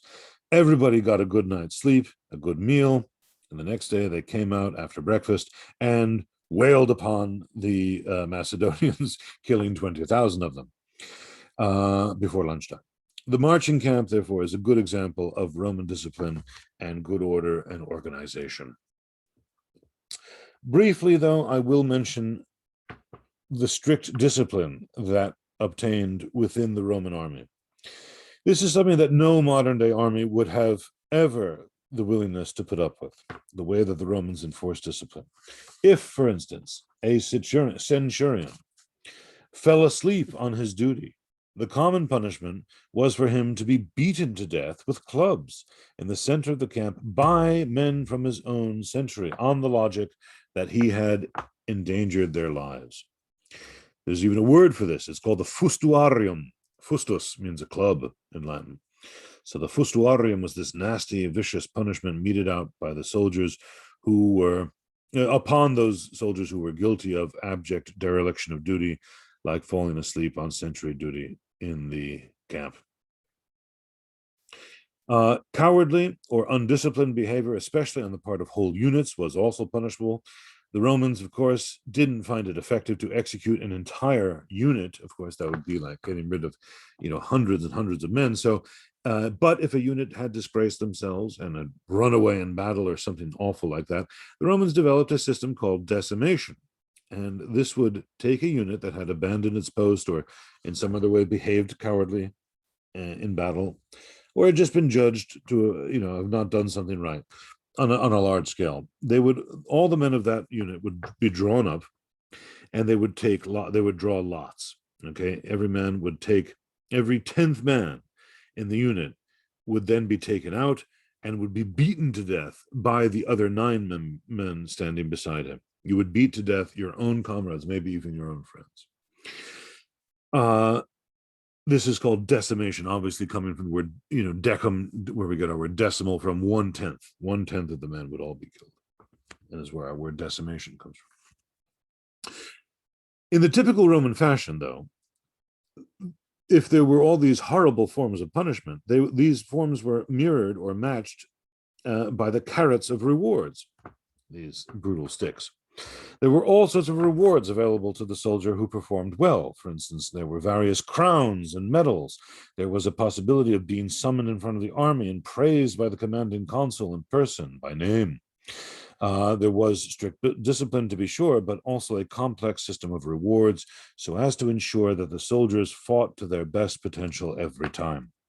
Let's not forget the point that I have made before in closing out our little discussion here of the Roman army. Its enormous resources of manpower gave to the Romans, given to the Romans by their Confederation of Italy, gave them something of an advantage that literally no other army had in the ancient world. This is really a cardinal feature of the Roman armies, the fact that they are able to continue to raise these armies, even when whole other armies of theirs had been crushed or even annihilated, as they had been by Hannibal, for instance, at the Battle of Cannae in 216. It was always possible for the Romans to raise new troops rapidly, a further feature of their military system, and one of the keys to their success. So much for the how on the rise of the Roman Empire, how their army, how they got their empire. The truth is that their army was simply the best there was. It wasn't invincible, as I said, but it was the best that the Roman world had ever produced or would ever produce. Now, as to the issue of why it happened, why was it that they went after this empire, that they pursued a path of empire building? This is a much more difficult question to answer. And it really, I would say, if you're looking at the whole span of modern Roman history and modern Roman scholarship, which goes back to the 1800s, in German and in English too, but also the other Western European languages, Italian and so on, particularly German. This question, I would say, has exercised the minds of people, for centuries. Now, it first made its appearance in the 3rd and 2nd centuries BC because Polybius came up with an interesting kind of reason for the rise of the Roman Empire. He basically said the overarching reason for the success of the Romans was the rotation of fortune's wheel in human affairs. He had a sort of slightly larger view of the famous 15 minutes of fame idea that Andy Warhol has coined. The idea that everybody gets a shot at some point, and everybody gets their 15 minutes of fame at some point in life. Well, some people will be favored by fortune, said Polybius, for certain periods of time. Others are at other times, and this was simply the Roman time. This was his fundamental explanation for why Rome was so successful. It is quite clear that he does not believe that the Roman Empire is the product merely of luck. He does point out 2 other features of their society and organization that he believes were essential for the Romans in forging their empire. First of all, he points to their military system. He figures that their army was close to invincible, that it is an issue that is of fundamental importance, and that's why we spend so much time tonight talking about it. Secondly, though, he does point out the stability and balance of the Roman state, their politeia, their constitution.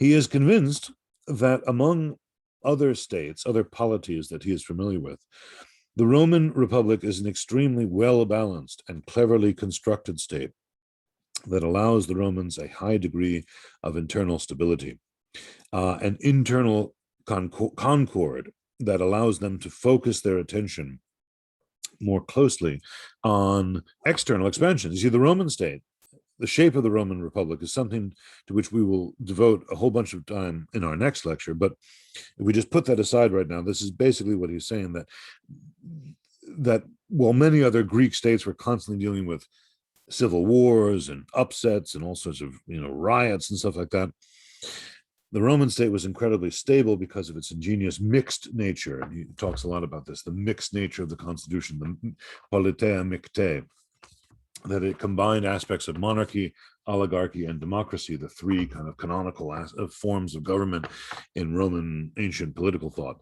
And by having a little bit of both, in the same way that Sparta does, for instance, too, the Roman state has greater stability and therefore can put its energy towards external expansion. So that's his idea about this.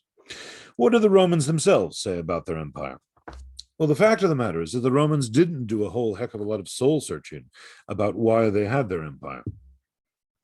For them, it was the natural order of things. They had their empire because they were just so good. They were efficient, frugal, old-fashioned, virtuous, and able to put up with hardships. In their own minds, they were not terribly greedy or ambitious. And as a result, they had gained their empire to a certain degree by virtue of their own excellent qualities, their virtutes. This is absolutely the attitude of the man who I wrote the first half of my doctoral dissertation on, Sallust, a Roman historian of the 1st century BC, who in his History of the War of Catiline, chapter 53, part 2, he basically says that it was the virtues of the Roman people that allowed them to fight all these foreign kings and overthrow them and dominate others. Another dominant view, the very prevalent view that seems to come through from the Roman sources about why they had their empire, has to do with the gods. And as we will see in our later lecture on Roman paganism, it was a belief of ancient paganism in general, and Roman paganism in particular, that one's piety and devotion to the gods was rewarded in this material world with benefits of a material nature. Roman paganism, and indeed most paganism of the ancient world, had no real focus at all, emphasis on the next life. I don't want to say 100% none, but it was really focused on this life more than anything that we would relate to in Christianity. But in terms of benefits, if you perform the right sacrifices, if you honor the gods as you were supposed to, then you would have what the Romans would call the Pax Deorum, the peace of the gods, all these kind of earthly blessings. So if the Romans had their empire, it was because the gods favored them. They favored them because the gods were so devout. I'm sorry, the gods favored the Romans because the Romans were so devout and so attentive to the worship of the gods.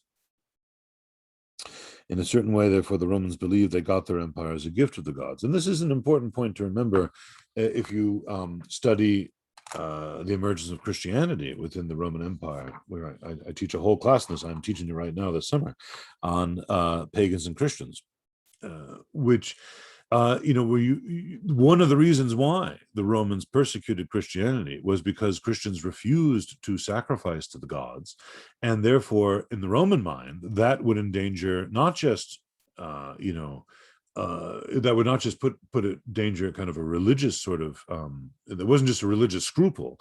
It could literally put the state in danger. You could expect warfare. You could forget about victory in warfare from now on, and you could also imagine, fires and earthquakes and floods and diseases and famines and all sorts of other things that could happen if you lose the peace of the gods. And it just so happened that in one of the early centuries of the Christian era, particularly the 3rd century AD, there were lots of all of those things at once. Lots of losses in battle, lots of civil wars, and lots of natural disasters and other things. So all of that combined produced a spirit in the air, kind of atmosphere, whereby the Roman pagans felt that they had to get their people right with the gods, and that meant coming down incredibly violently upon those who refused to worship them. Now, returning to the question at hand as to what the Romans thought about why it was that they got their empire. Later than the period we're talking about right now, kind of during the imperial period, that is the period of empires some hundreds of years later, a vague notion appeared, especially stemming from the idea that the Romans had gotten their empire by virtue of their excellent moral qualities. There appeared a notion that the Roman Empire was there to dispense justice and good order to the world. It was sort of the ancient version of the white man's burden thesis of empire that was so popular in the 19th century. That is, basically, Western European powers, to some degree America, has this burden of bringing civilization to the barbarous world. We are civilizing the world. We are out there because the world needs us to be out there. Now, for the Romans, this was not a very well-formed idea, but nonetheless, it does hint out in later authors such as Cicero, and in fact the most kind of beautiful articulation of it in terms of just the language and the poetry of it is given in book 6 of the Aeneid, where Aeneas, the character, the kind of the founding father of the Roman stock, goes to the underworld, and he meets there the spirit of his father who has died, and who tells Aeneas what kind of empire his descendants are going to form. And he gives this kind of great moment of what we refer to in the modern world, what later Romans, scholars of Roman history refer to as Romanitas, Romanness. And he says the following, and I'll give it to you right now in English translation. My personal favorite translation of this is by John Dryden, published in 1697, his translation of the Aeneid. And basically it begins by saying, don't be like the Greeks, okay? Don't be all artistic and, fuddy-duddy, and doing sculpture and oratory and astronomy and all that kind of stuff. Your job is to bring civilization to the barbarous world. And this is what he says. Let others better mold the running mass of metals and inform the breathing brass, and soften into flesh the marble face, plead better at the bar, describe the skies, both when the stars descend and when they rise. But Rome, 'tis thine alone to rule with awesome sway, to rule mankind and make the world obey, disposing peace and war by thy own majestic sway, to tame the proud, the fettered slave to free.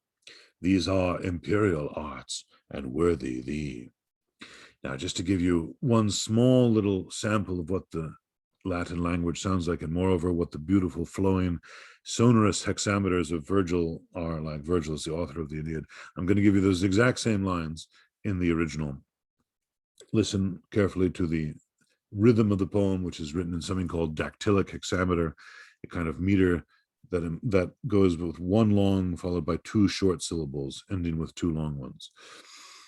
Excudent aliis sperantia mollius aera, crede quidem vivos ducent de marmore vultus, orabunt causas melius cae lique meatus, describent radiet surgentia side radicent, tu reger imperio populos Romane memento, hae tiberunt artes paciquim ponore morem, parcere subjectis et debellare superbos.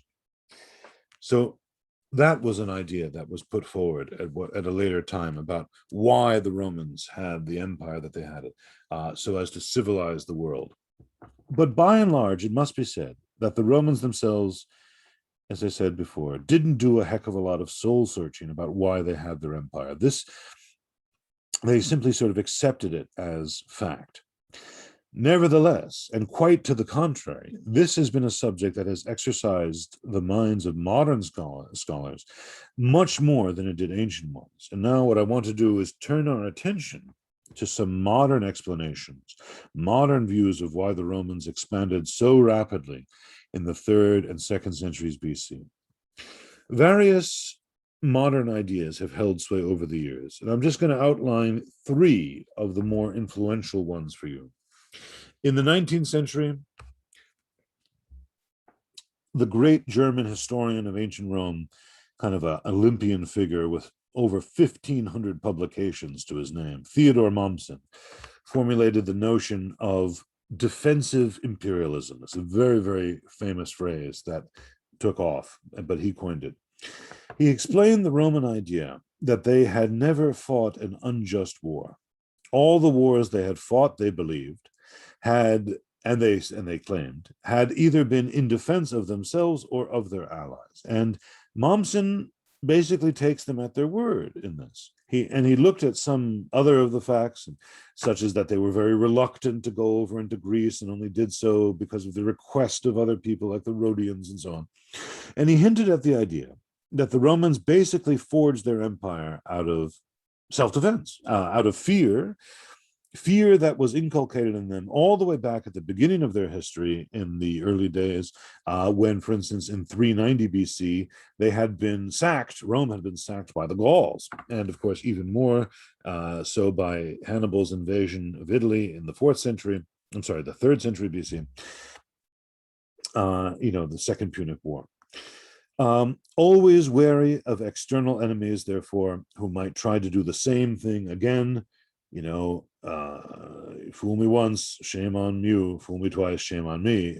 The Romans acted in what we might term today a proactive way and tried to neutralize the threats that lay before them before they ever came close to Italy or ever had the chance of effecting what Hannibal had almost been able to do. Well, this defensive imperialistic view is supported by the attitudes of the Romans themselves, in that they claim to have never fought anything but a just war. It also seems to explain certain actions of the Romans themselves, and I've already alluded to them right now. Look at how reluctant they were to annex new territory. They fought 3 wars against the Macedonians before they changed the Macedonian kingdom into a province. And this, Mommsen would argue, seems to be reflective of a larger reluctance to have an empire, and it seems to fit in very nicely with the defensive imperialistic view. So this view, introduced by Theodore Mommsen in the middle of the 19th century, stood firm, I would say, for nearly 100 years.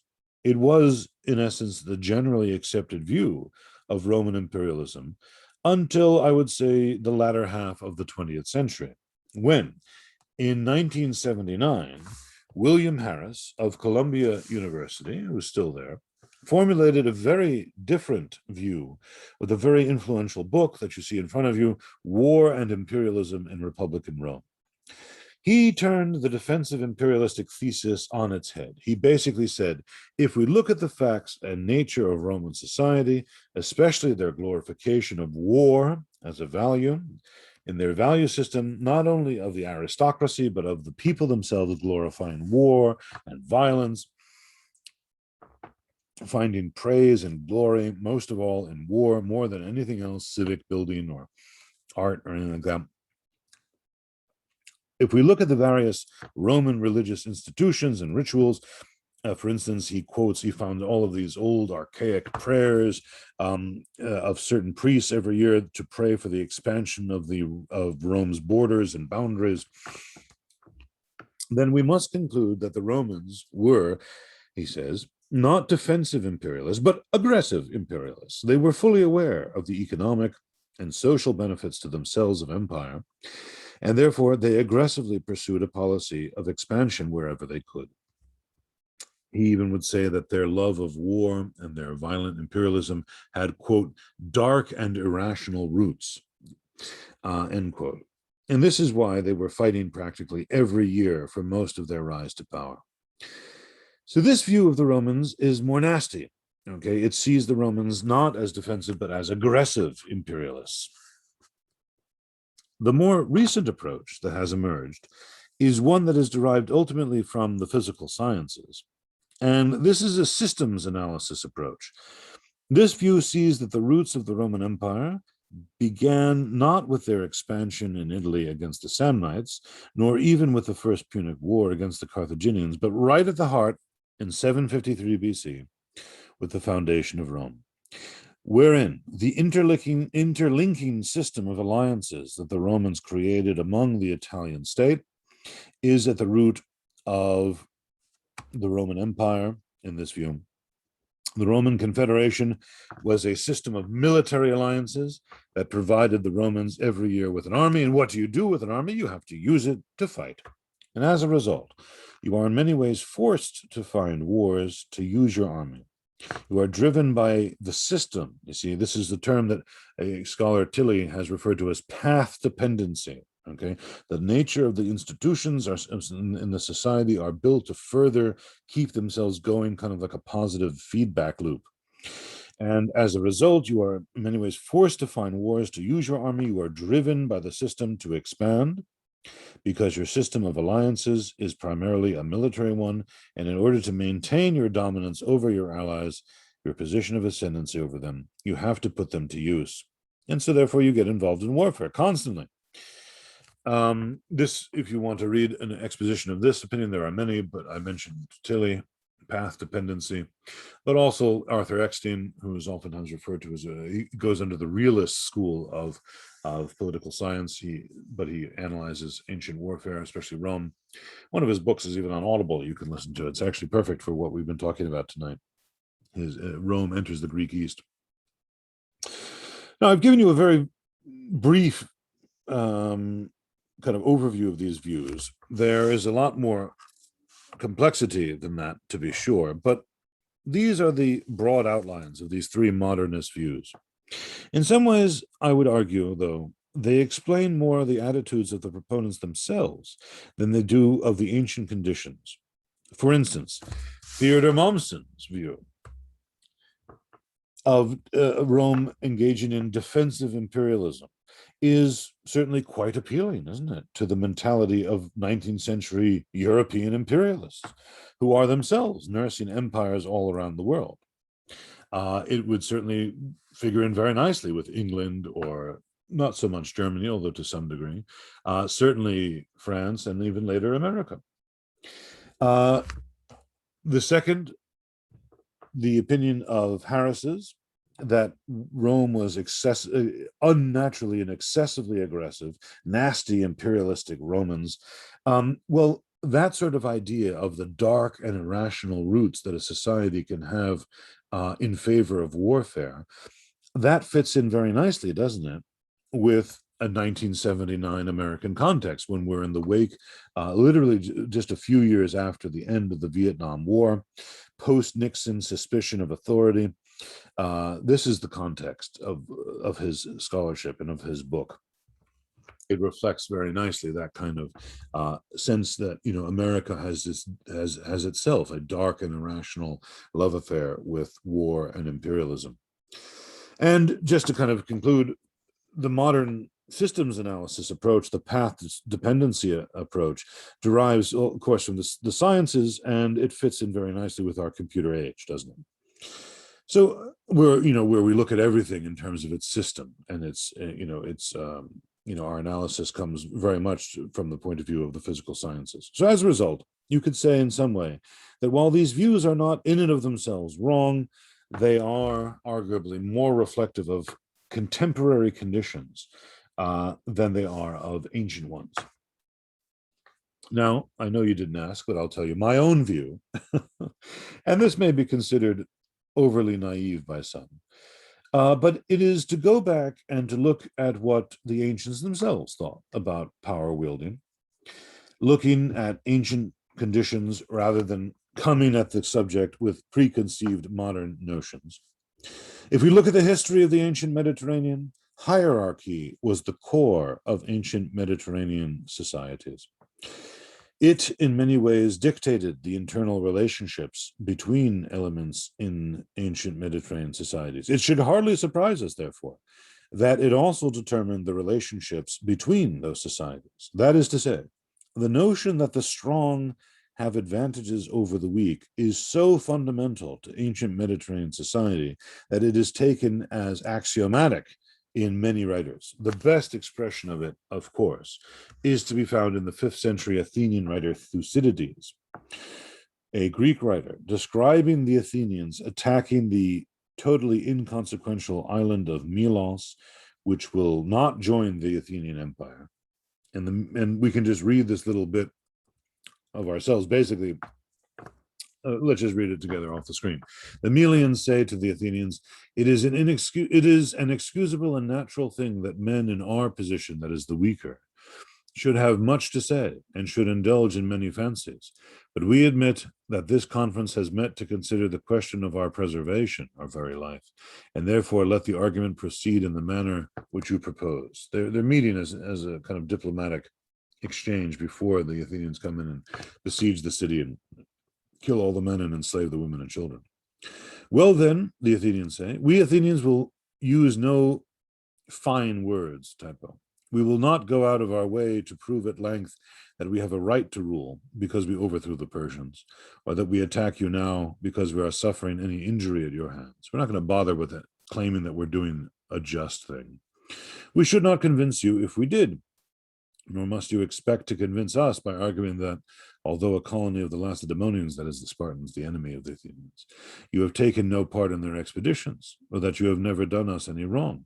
In other words, we know you never did us any wrong. But you and we should say what we really think, and aim only at what is possible, for we both alike know that into the discussion of human affairs, the question of justice only enters where the pressure of necessity is equal. And now this is the most famous line of the whole thing, and that the strong do as they will, and the weak suffer what they must. Okay, this is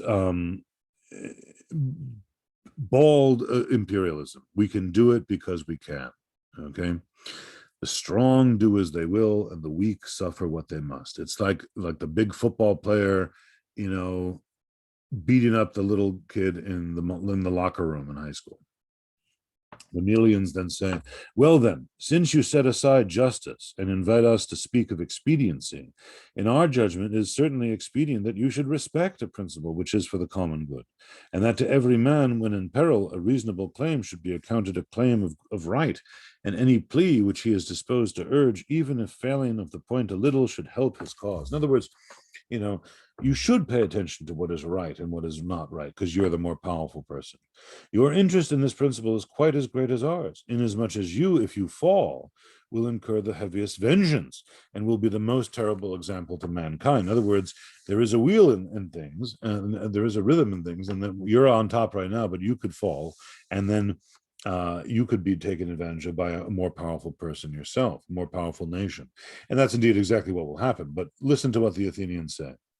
Of the gods we believe, and of men we know, that by a law of their nature, wherever they can rule, they will. This law was not made by us, and we are not the first to have acted upon it, but we did but inherit it, and shall bequeath it to all time. And we know that you and all mankind, if you were as strong as we are, would do as we do. So in other words, the basic idea here is that, and this is really an encapsulation of, in many ways, the entire Mediterranean view in the ancient world, that you would be doing exactly the same thing. Everybody looks to expand their right to rule. Everyone looks to expand their rule, forget about right, as much as they possibly can. And we are in a position to do it, whereas you are not. That's why you're not doing it. But if you could, you would. This is really an encapsulation of the whole ancient Mediterranean view. If we look at the history of the Mediterranean as a whole, it is one of expansion or defeat. States either expanded or were expanded upon. Very few states would exist in a happy neutrality. There weren't that many Switzerlands or something like that in the ancient world. Isolated, neutral, left alone, and respected by their neighbors. If they happened to have strong neighbors, then they tended to be governed and ruled by them. That basically was just how it all worked. And so, in my view, which I would simply call the pragmatic view, the Romans simply behaved as any ancient state did. The systems analysis view has a lot going for it. I find that is the Romans finding themselves in control of Italy with large pools of manpower available, with their penchant for organization and adaptation of other people's ideas. And then they found themselves also in command of an extremely formidable military force. Then, like any ancient state would, they put it to good use. I think that really the best way to examine the rise of the Roman Empire is to keep that principle in mind, but then to take each war on its own merits and to try to examine as far as we can what the ancient Roman attitudes were toward embarking on that particular war, you see. They certainly were not blind to the advantages of imperialism, that is true, but that they pursued a single-minded policy of expansion seems to me to be rather overstated, okay? It was not that they, like Pinky and the Brain, sat up at night saying, we're going to take over the world. The Roman Empire ultimately is a product of the ancient Mediterranean world as a whole, and the fact that the Romans did as any ancient Mediterranean state would have done. It's just that they did it the best, and therefore they got their empire. Okay, now to enter now into the final portion of our lecture for today, I want to turn to a separate issue, but it is very much connected with everything we've been talking about, and that is the issue of the Hellenization of the Roman Empire. You see, with all of this exposure to the Greeks that they've been having over the period that we've been talking about militarily, all of the the Greeks, all of the Romans going into Greece and being there to conquer these various armies militarily. Nevertheless, there was a kind of reverse process that took place culturally speaking, and that is to say that while the Romans were conquering Greece militarily, they were themselves being conquered by Greek culture, the process that is known to scholars as Hellenization. And in fact, the Roman poet Horace, who lived in the age of Augustus, turned a very nice phrase when he basically said this very thing: Graecia capta ferrum victorem cepit et artes intulit agresti Latio. Conquered Greece, took captive her savage conqueror, and brought her arts into rustic Latium. The phrase, of course, refers to this process that modern scholars have termed Hellenization, the adoption by the Romans of Greek culture.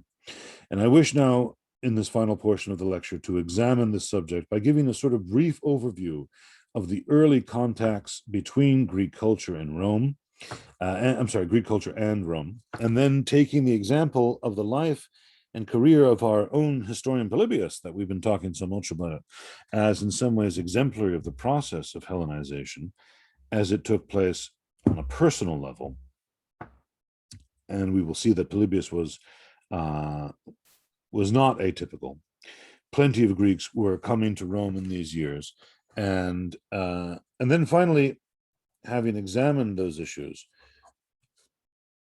I wish to look specifically at the issue of education and the rise of Latin literature under Greek influence, and then briefly at Roman art and architecture in these years, which illustrates the process of Hellenization. And finally, to close out the lecture, we will examine the complex Roman reaction to this encounter with the Greeks. And we will see that while many Romans were delighted and enthusiastically embraced the sophisticated culture of Greece, there was nevertheless a traditional backlash, a conservative backlash against it.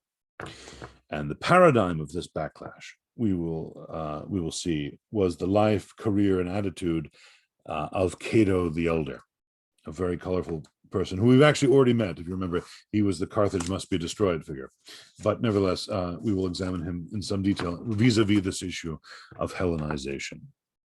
Well, to begin with, it must be stated straight out that the Hellenization of Rome is not a straightforward process that begins in, say, X BC and ends in Y BC.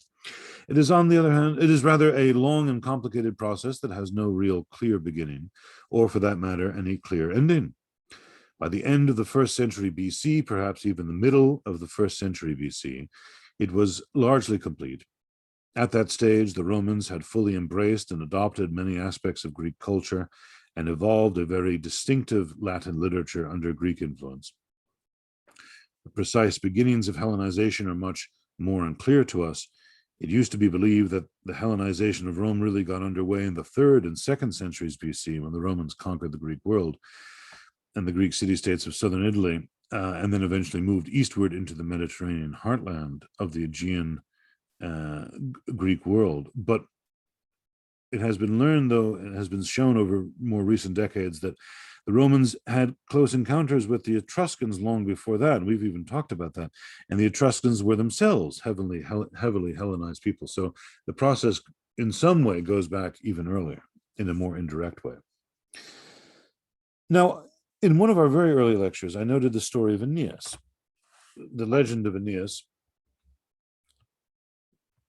which is firmly rooted in a Greek context centered on the Trojan War, one of the cardinal events in Greek myth and indeed history to some degree. And it was the subject of their national epics, both the Iliad and the Odyssey by Homer. And this legend of Aeneas, one of the two foundational legends of Rome that we saw, was already popular, at least in Latium, by the 4th century BC, as archaeological evidence from Lavinium, a town nearby Rome, suggests that Aeneas was being worshipped there as a god in the 4th century BC. So the process of Hellenization goes back prior to the 3rd and 2nd centuries BC. At least its beginnings go back further. Undoubtedly, the Romans were familiar with Greek culture, primarily through the medium of their contacts with the Etruscans. And then with increased Roman contact with the Greek world beginning in the 3rd century following the Punic Wars, and then accelerating at the beginning of the 2nd century with the Macedonian Wars, there can be little doubt that the process of Hellenization was hurried along at that time. These direct encounters with Greek lands accelerated the process. And so you put it all together, and we can say definitively that it is a complex process with no clear beginning, no definite ending, but really largely complete by the mid-1st century BC. We cannot put a precise date on when Hellenization ended or when it began, however, but it does fall within those larger parameters. In many ways, the life of the Greek historian Polybius is illustrative of the encounters of the Greek and Roman world. Polybius was born around 200 BC in the Greek city of Megalopolis in the Peloponnesus, son of a prominent statesman in the Achaean League. He was a typically urbane, educated Greek with mastery of oratory, a mastery of his own language, and he seemed to be destined toward a prominent career as an Achaean politician.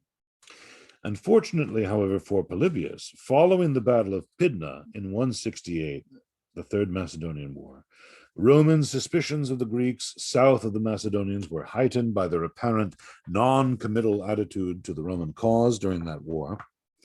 And in this suspicious atmosphere, Polybius found himself denounced by the Romans, by a pro-Roman opportunist politician, a man named Callicrates, who denounced Polybius, basically a political enemy.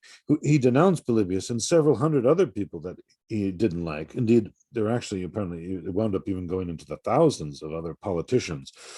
And he denounced them to the Romans as being potential traitors to them. The Romans, for their part, summoned several hundred of the chief subjects to Italy to undergo examination, where they basically were kept under house arrest as a form of diplomatic hostage for the next 16 years, without any trial or any direct charges laid against them. Most of these Greek hostages were housed in towns in southern Etruria, but Polybius was fortunate enough to have made the acquaintance of a leading Roman of the day. That man, of course, was Publius Cornelius Scipio Aemilianus, and he was actually the son of the general who had been victorious at the Battle of Pydna.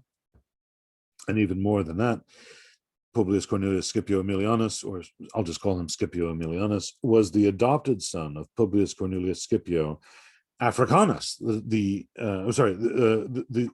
Publius Cornelius Scipio, the son of Publius Cornelius Scipio Africanus, the defeater of Hannibal. So, and all of these men have the same names. It's very difficult. In other words, though, through this man, Polybius had connections to two of Rome's most important and influential noble families. Scipio Aemilianus enjoyed the company of Polybius. They shared various cultural interests. Polybius then lived out his hostage period in Rome, not in a small town in southern Etruria, as many others did, but in the capital city of Rome itself, as a friend and mentor of Scipio Aemilianus. In fact, he even entered his cultural circle that is often called the Scipionic Circle, because the Scipios were such enthusiastic drinkers in of everything Greek. and and Scipio surrounded himself with many educated men, Polybius just one among them. And therefore, though Polybius had access to all sorts of interesting first-hand information, archival material, and so forth in composing his histories, as we've seen. And that is why he is such an invaluable source for the period that he writes about. What we want to focus on here, though, is really the experience of Polybius as a man who is treated as an honored guest by such a leading Roman family, and one which so greatly appreciated Greek culture. And this already is a clear sign of the Hellenization of the Romans. You see, they greatly admire the sophisticated Greek culture, and there was so much to admire, it is hardly surprising. Polybius, for his part, managed to accompany Scipio on various campaigns and travels. He saw Spain with him. He was there at the destruction of Carthage in North Africa, when Scipio Aemilianus destroyed Carthage. We'll speak more about that in a moment. Polybius also managed to travel to North Africa, and we hear that he retraced Hannibal's route through the Alps personally in order to write about it more accurately. So here we have an educated, incisive Greek basically being patronized by a leading Roman family. Yet Polybius's experience, while it might be exceptionally wealthy, is not entirely atypical of many Greeks of this era. Because as the Romans conquered the Greek lands, they took plenty of prisoners of war, plenty of Greek slaves. Many of these were highly educated, far more than the average legionary in the rank and file Roman army. Many of these slaves, therefore, entered Roman families at a high level of trust and status. They were slaves, yes, in the sense that they did not have their freedom to leave, but they were often put in charge of the education of the children of Roman noble houses. And a good example of this is the slave known as Livius Andronicus from Tarentum. He was a half-Greek from the Greek city-state in the south, Tarentum, who became a mentor to the children of a leading Roman senator in the 3rd century BC. And Andronicus is particularly important because he is generally believed to have been the first man to start Latin literature. The history of Latin literature is often dated to this man's activities because he translated into Latin Homer's Odyssey.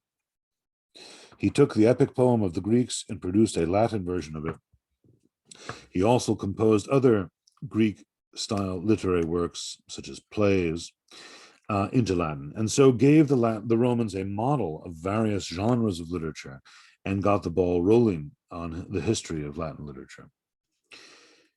Subsequent Roman authors writing in Latin consistently used Greek sources as their models. Most of the genres of Roman literature, with the one exception of satire, are all Latin versions of already existing Greek models. And we're talking plays, epic poems, elegiac poems, speeches, philosophical treatises, tragedies, history, you name it. In addition to the translation of Greek sources or models into Latin, and then the adaptation, and it is important to stress that the adaptation by Latin authors of Greek models, we are not talking about slavish copying here. Livius Andronicus, we say, translated the Odyssey into Latin, and later Roman authors who used Greek models also took their Greek models, their examples, but then they would forge something new and different out of them. They would infuse these models with Roman sensibilities, values, and of course, the use of the Latin language. And as a result, the development of Latin literature and the encounter of Roman culture with Greek culture, as I say, is not one of slavish copying. There is a widely popular misconception out there that the Romans simply adopted their high culture from the Greeks, but in fact they didn't. They adapted much of their culture from the Greeks, and in doing so often created things that were distinctly Roman. And we will see some examples of this in art and architecture momentarily. But aside from the model of Livius Andronicus, who started out by translating Greek works into Latin, we also have the fact that many Roman aristocrats learned the Greek language. The first ever Roman historian, was a man named Quintus Fabius Pictor, writing at the end of the 3rd century BC, around the time of Livius Andronicus, in fact. And he wrote a history of Rome from earliest times onward, and he wrote it in the Greek language. because this was the language of the educated person. And as we will see, there were plenty of Greek-speaking aristocrats appearing in the 3rd and 2nd centuries BC. It's very much analogous to the way the French language operated in the Russian aristocratic and royal circles of Russia in the 18th and 19th centuries. The rise of Roman literature was facilitated by this continuing process of bringing Greeks into Roman aristocratic houses as teachers of their children. And this entailed a change in the way that Roman education operated. The traditional Roman education was a relentlessly practical one. A child was taught to swim and ride, given the rudiments, to be sure, of literacy and numeracy, but only so much as to speak convincingly to one's peers. By contrast, he spent a lot of time in physical education, training, and when the youth had reached the age of 14, he would adopt the toga virilis, the toga of manhood, which would be his mark of ascent to maturity. It was kind of an interesting ritual that took place, the putting on of the toga of a man.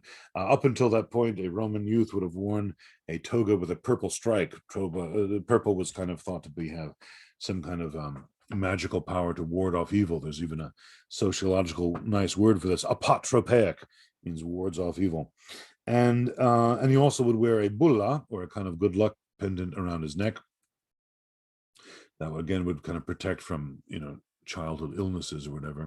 But at the age of 14, the child would go to it would be on a big special day.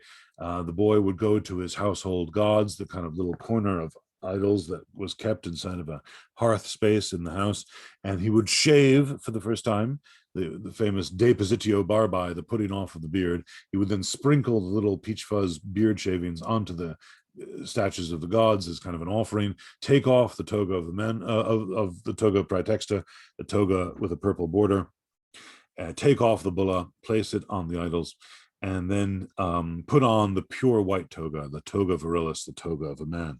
And if they were close enough to the city of Rome at that point, with much hullabaloo, they would then walk off with family members, clients, everybody, to the forum, where the name of the boy would now be enrolled in the great registry of adult male citizens.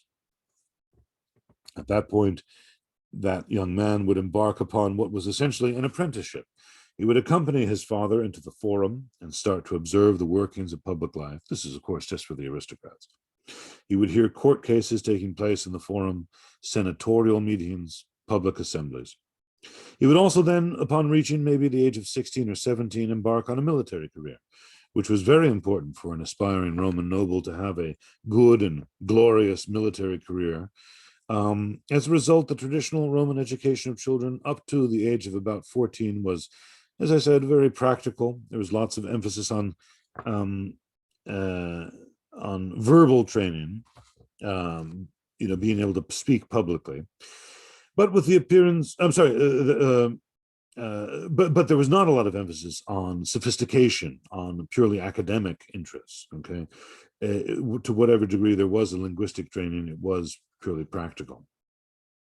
With the appearance of Greek-style tutors and mentors in great profusion, though, among the Romans, this changed, and gradually over the course of the 2nd and 1st centuries BC, Roman education became much more like a Greek-style education. Instead of being very practical, it was now very sophisticated, especially linguistically and in terms of literature. The emphasis was on knowledge of words and the creation of a really effective rhetor, or the Latin word would be orator, a really effective public speaker.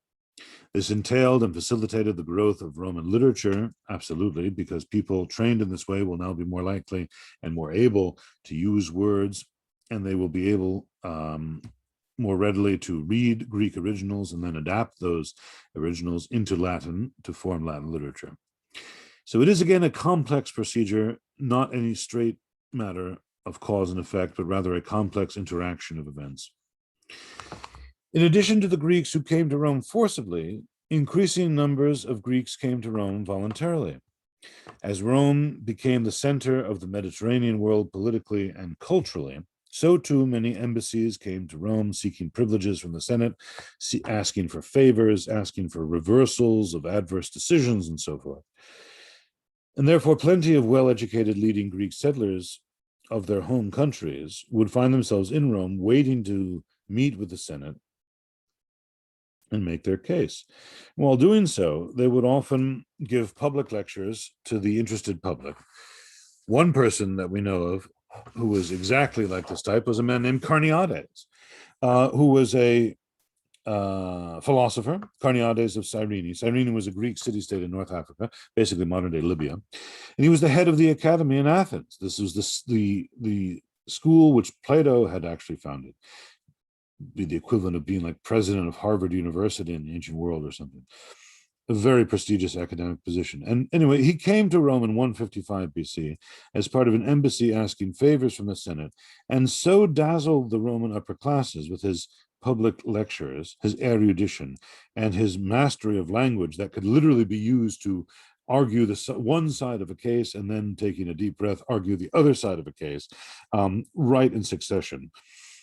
This so dazzled the Roman spectators as they were looking at it, and the upper classes, that he was, well, everybody loved him except for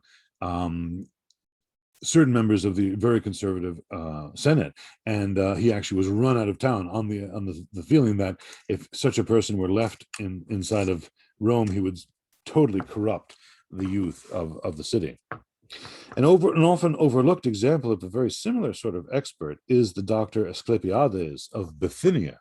And Bithynia is a kingdom in north central Turkey, kind of on the southern shore of the Black Sea. And he came to Rome in the period of about 130 BC and stayed for maybe 3 decades, rising to enormous prominence among the Romans with his medical theories. Now, if you ever really want to be thankful that you have been born into the modern age and not really any time earlier, read a book on the history of ancient medicine, because it is just so wacky. Ancient people were just as interested as modern people in trying to maintain health and stay healthy and so forth. And any new idea that would promote health was listened to very carefully. Well, Asclepiades had very interesting ideas, oddball theories in many ways, about how health and physiology work, how health is maintained or restored after it has been lost. And he became enormously popular. We hear, for instance, from one of his detractors who says that people believed him as if he had fallen out of the skies as an apostle from heaven. We hear about some of the crazy things that he taught them. Consuming the scraped off sweat of gladiators and stuff like that would increase virility and all those sorts of oddball theories. So, but the point though to make of it is that we have here at least 2 examples, and there are certainly others, of Greeks who came to Rome and became very prominent, gained positions of prominence and popularity among the Romans, who were themselves drinking up Greek culture as much as they could get it. Another avenue, I might say, for Greek culture into the Roman sphere is through art and architecture. As the Romans went abroad, they weren't shy to loot Greek cities that they had conquered, and they would often bring back works of art. The desire of Romans to own Greek works of art and display them in their homes and on their public buildings grows greatly during the period we're talking about now, mid-Republic. For instance, Greek sculpture was greatly admired and came back in large numbers from the wars of expansion in the Eastern Mediterranean, with large quantities of Greek sculpture crossing the Mediterranean into Italy, where it was displayed often in people's private houses or in public buildings. And then it was copied. People who could not afford the original would commission copies. In fact, our study of Greek sculpture is largely based on studying Roman copies of now lost Greek originals. Nearly all the Greek sculptures that one sees displayed in the Metropolitan Museum of Art or in other museums, or even indeed inside of history books about Greek history, will be Roman copies of the Greek originals. The Romans prized Greek works of art, whether they were originals or copies, and they circulated widely among the Roman nobility. In addition, at this time, Roman public architecture becomes highly Hellenized.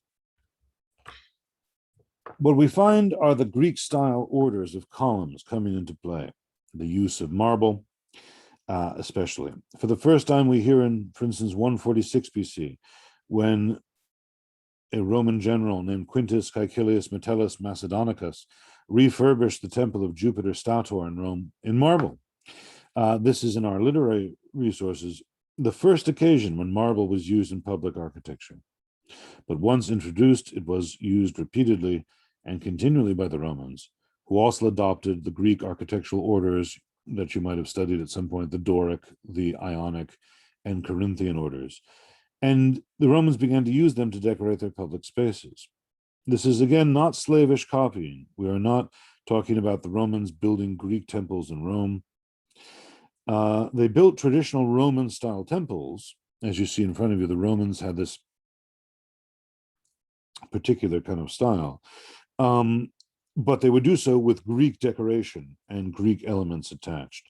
See, the Roman temple was originally derived from Etruscan models, as marked by standing on a high podium with a high degree of what architectural historians call, rather highfalutinly, frontality, a large set of steps at the front of the temple, otherwise inaccessible from the sides and the back. Standing on a podium. This is basically an Etruscan model. The Etruscans basically built their temples in wood, later in simple stone, with terracotta painted clay decoration. And when the Romans began to Hellenize, they built these same styles of temples. They were still on raised podiums. They still had the steps at the front. This was the big difference in the Greek style and Roman style temples, this facet of frontality. You see, the Greek style is approachable from all sides. And only has a few steps, and you can come to it from any side. Very different kind of style. But now the Romans built their temples with marble columns, and the columns were in Greek style order. So while they looked superficially Greek, they were all distinctly Roman. The temples in many ways reflect this process of adaptation, not of copying Greek models so as to develop, but rather developing something new and different. The elaboration of Roman architecture, especially public architecture, really gets underway under the emperors. Already in the 1st and 2nd centuries BC, we see increasingly more lavish and extravagant public buildings, more and more decorated with marble in the Greek style going up in Rome. Now, the Roman reaction to this whole process of Hellenization, if we just take the examples that we looked at, and there are others that we could have looked at, was mixed and complicated. Most Roman aristocrats favored Greek culture, and this is why they took educated Greek slaves and put them in control of their own children. This is why Scipio Aemilianus welcomed Polybius as a guest and kept him in his circle almost as an equal. We hear that when Carneades, that famous philosopher who came to Rome, showed up in 155 BC, Plutarch, in his Life of Cato the Elder, tells us, quote, "When these philosophers arrived, all the young Romans who had any taste for literature hurried to frequent their company and listen to them with delight and wonder. Most Romans were gratified by this and were well content to see their sons embrace Greek culture and frequent the society of such estimable men."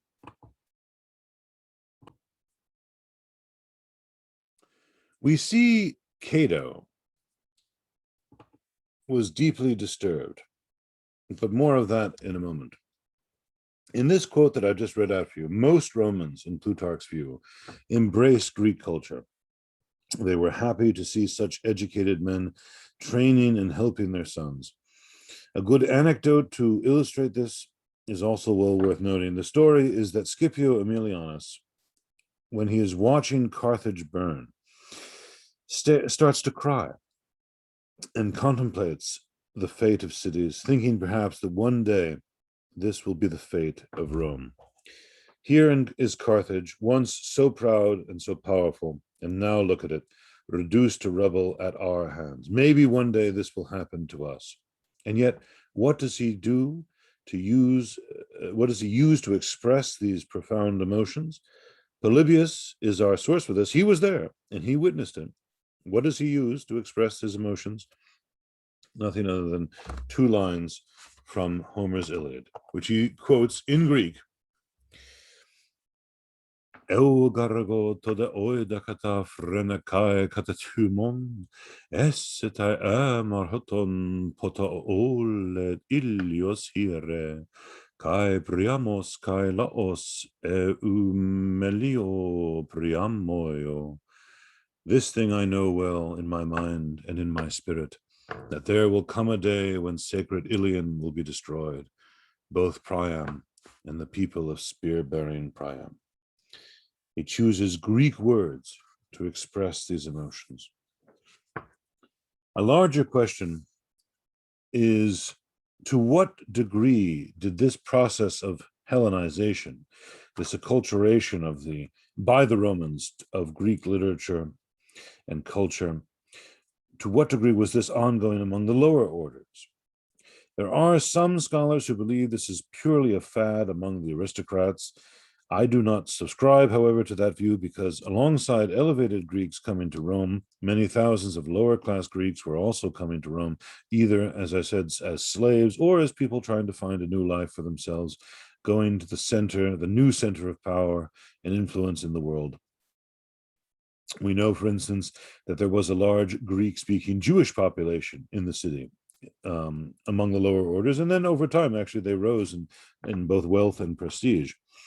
And certainly, when Christianity would emerge, when St. Paul wrote his epistle to the Romans in Greek, it was to a Christian population that was there, and he wrote it in the Greek language. So it must have been that there is, among the seething lower orders of Rome, plenty of Greeks that were to be found there in these early days, probably. Plenty of Romans were encountering new and interesting ideas, food styles, ways of dressing, and so on. It is my view as well that they were also encountering the Greek penchant for public bathing, which is something that we will come back to in a later time.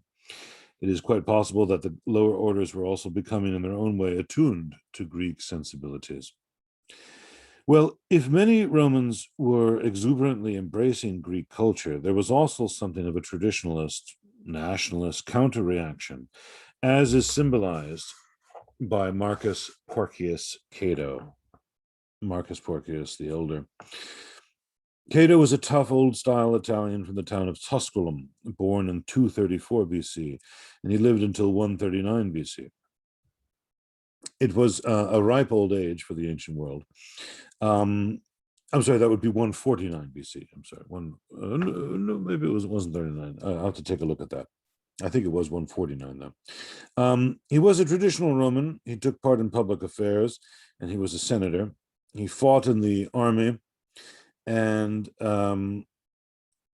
was there as part of the army that overthrew Antiochus out of Greece in 190 BC. He valued the traditional Roman values: severitas, seriousness, devotion to duty and public life, hard work, frugality, lack of greed.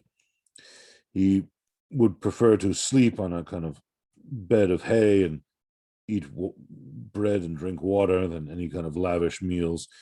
He found Greek culture totally vapid and frivolous. He was a man who questioned everything, he would say, about any philosopher. It does not make for a good soldier if the soldier is questioning the orders of the superior. The Roman values of devotion to duty and public life, he felt, were undermined, therefore, by these Greek values, by the Greeks who came to the city questioning everything, the value of truth, service, the nature of existence, and so on. And so we are told that he deliberately educated his son in the old style. He kind of homeschooled him, if you like. He did not take a Greek into his house, we hear, and he educated his son himself. He trained his son to ride, to fight with a sword, and deliberately kept him shielded from the influence of the Greeks. When Carneades, the academic, came to Rome, as we have seen, he dazzled the youth of the city, but Cato was horrified that the young men could be so influenced by such thinking, and he organized it so that Carneades and other Greek philosophers were expelled from the city by a decree of the Senate as a bad influence on Roman youth. He had a particular hatred of Greek-style doctors whom he thought were given over to harebrained theories and schemes.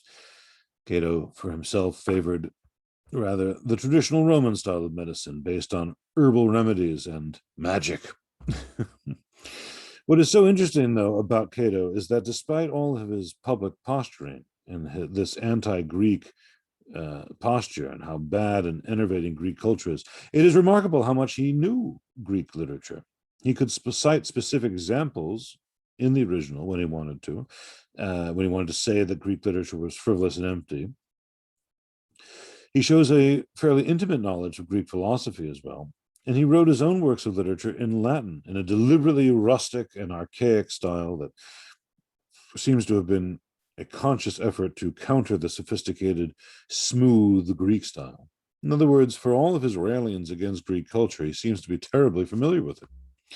So maybe Cato's position is a public position, one adopted for the sake of political, social, and cultural reasons, but it may not actually reflect his private interest in Greek culture. In sum, the Hellenization of Rome was a complex process and should not be oversimplified as a one-way juggernaut of Greek culture running over the Romans or the Romans taking Greek culture on board wholesale. It was a process of adaptation, of adoption, and as anthropologists would say, acculturation. So with that, my friends, I think we should put a bookmark in it, and I will see you all again tomorrow. Farewell.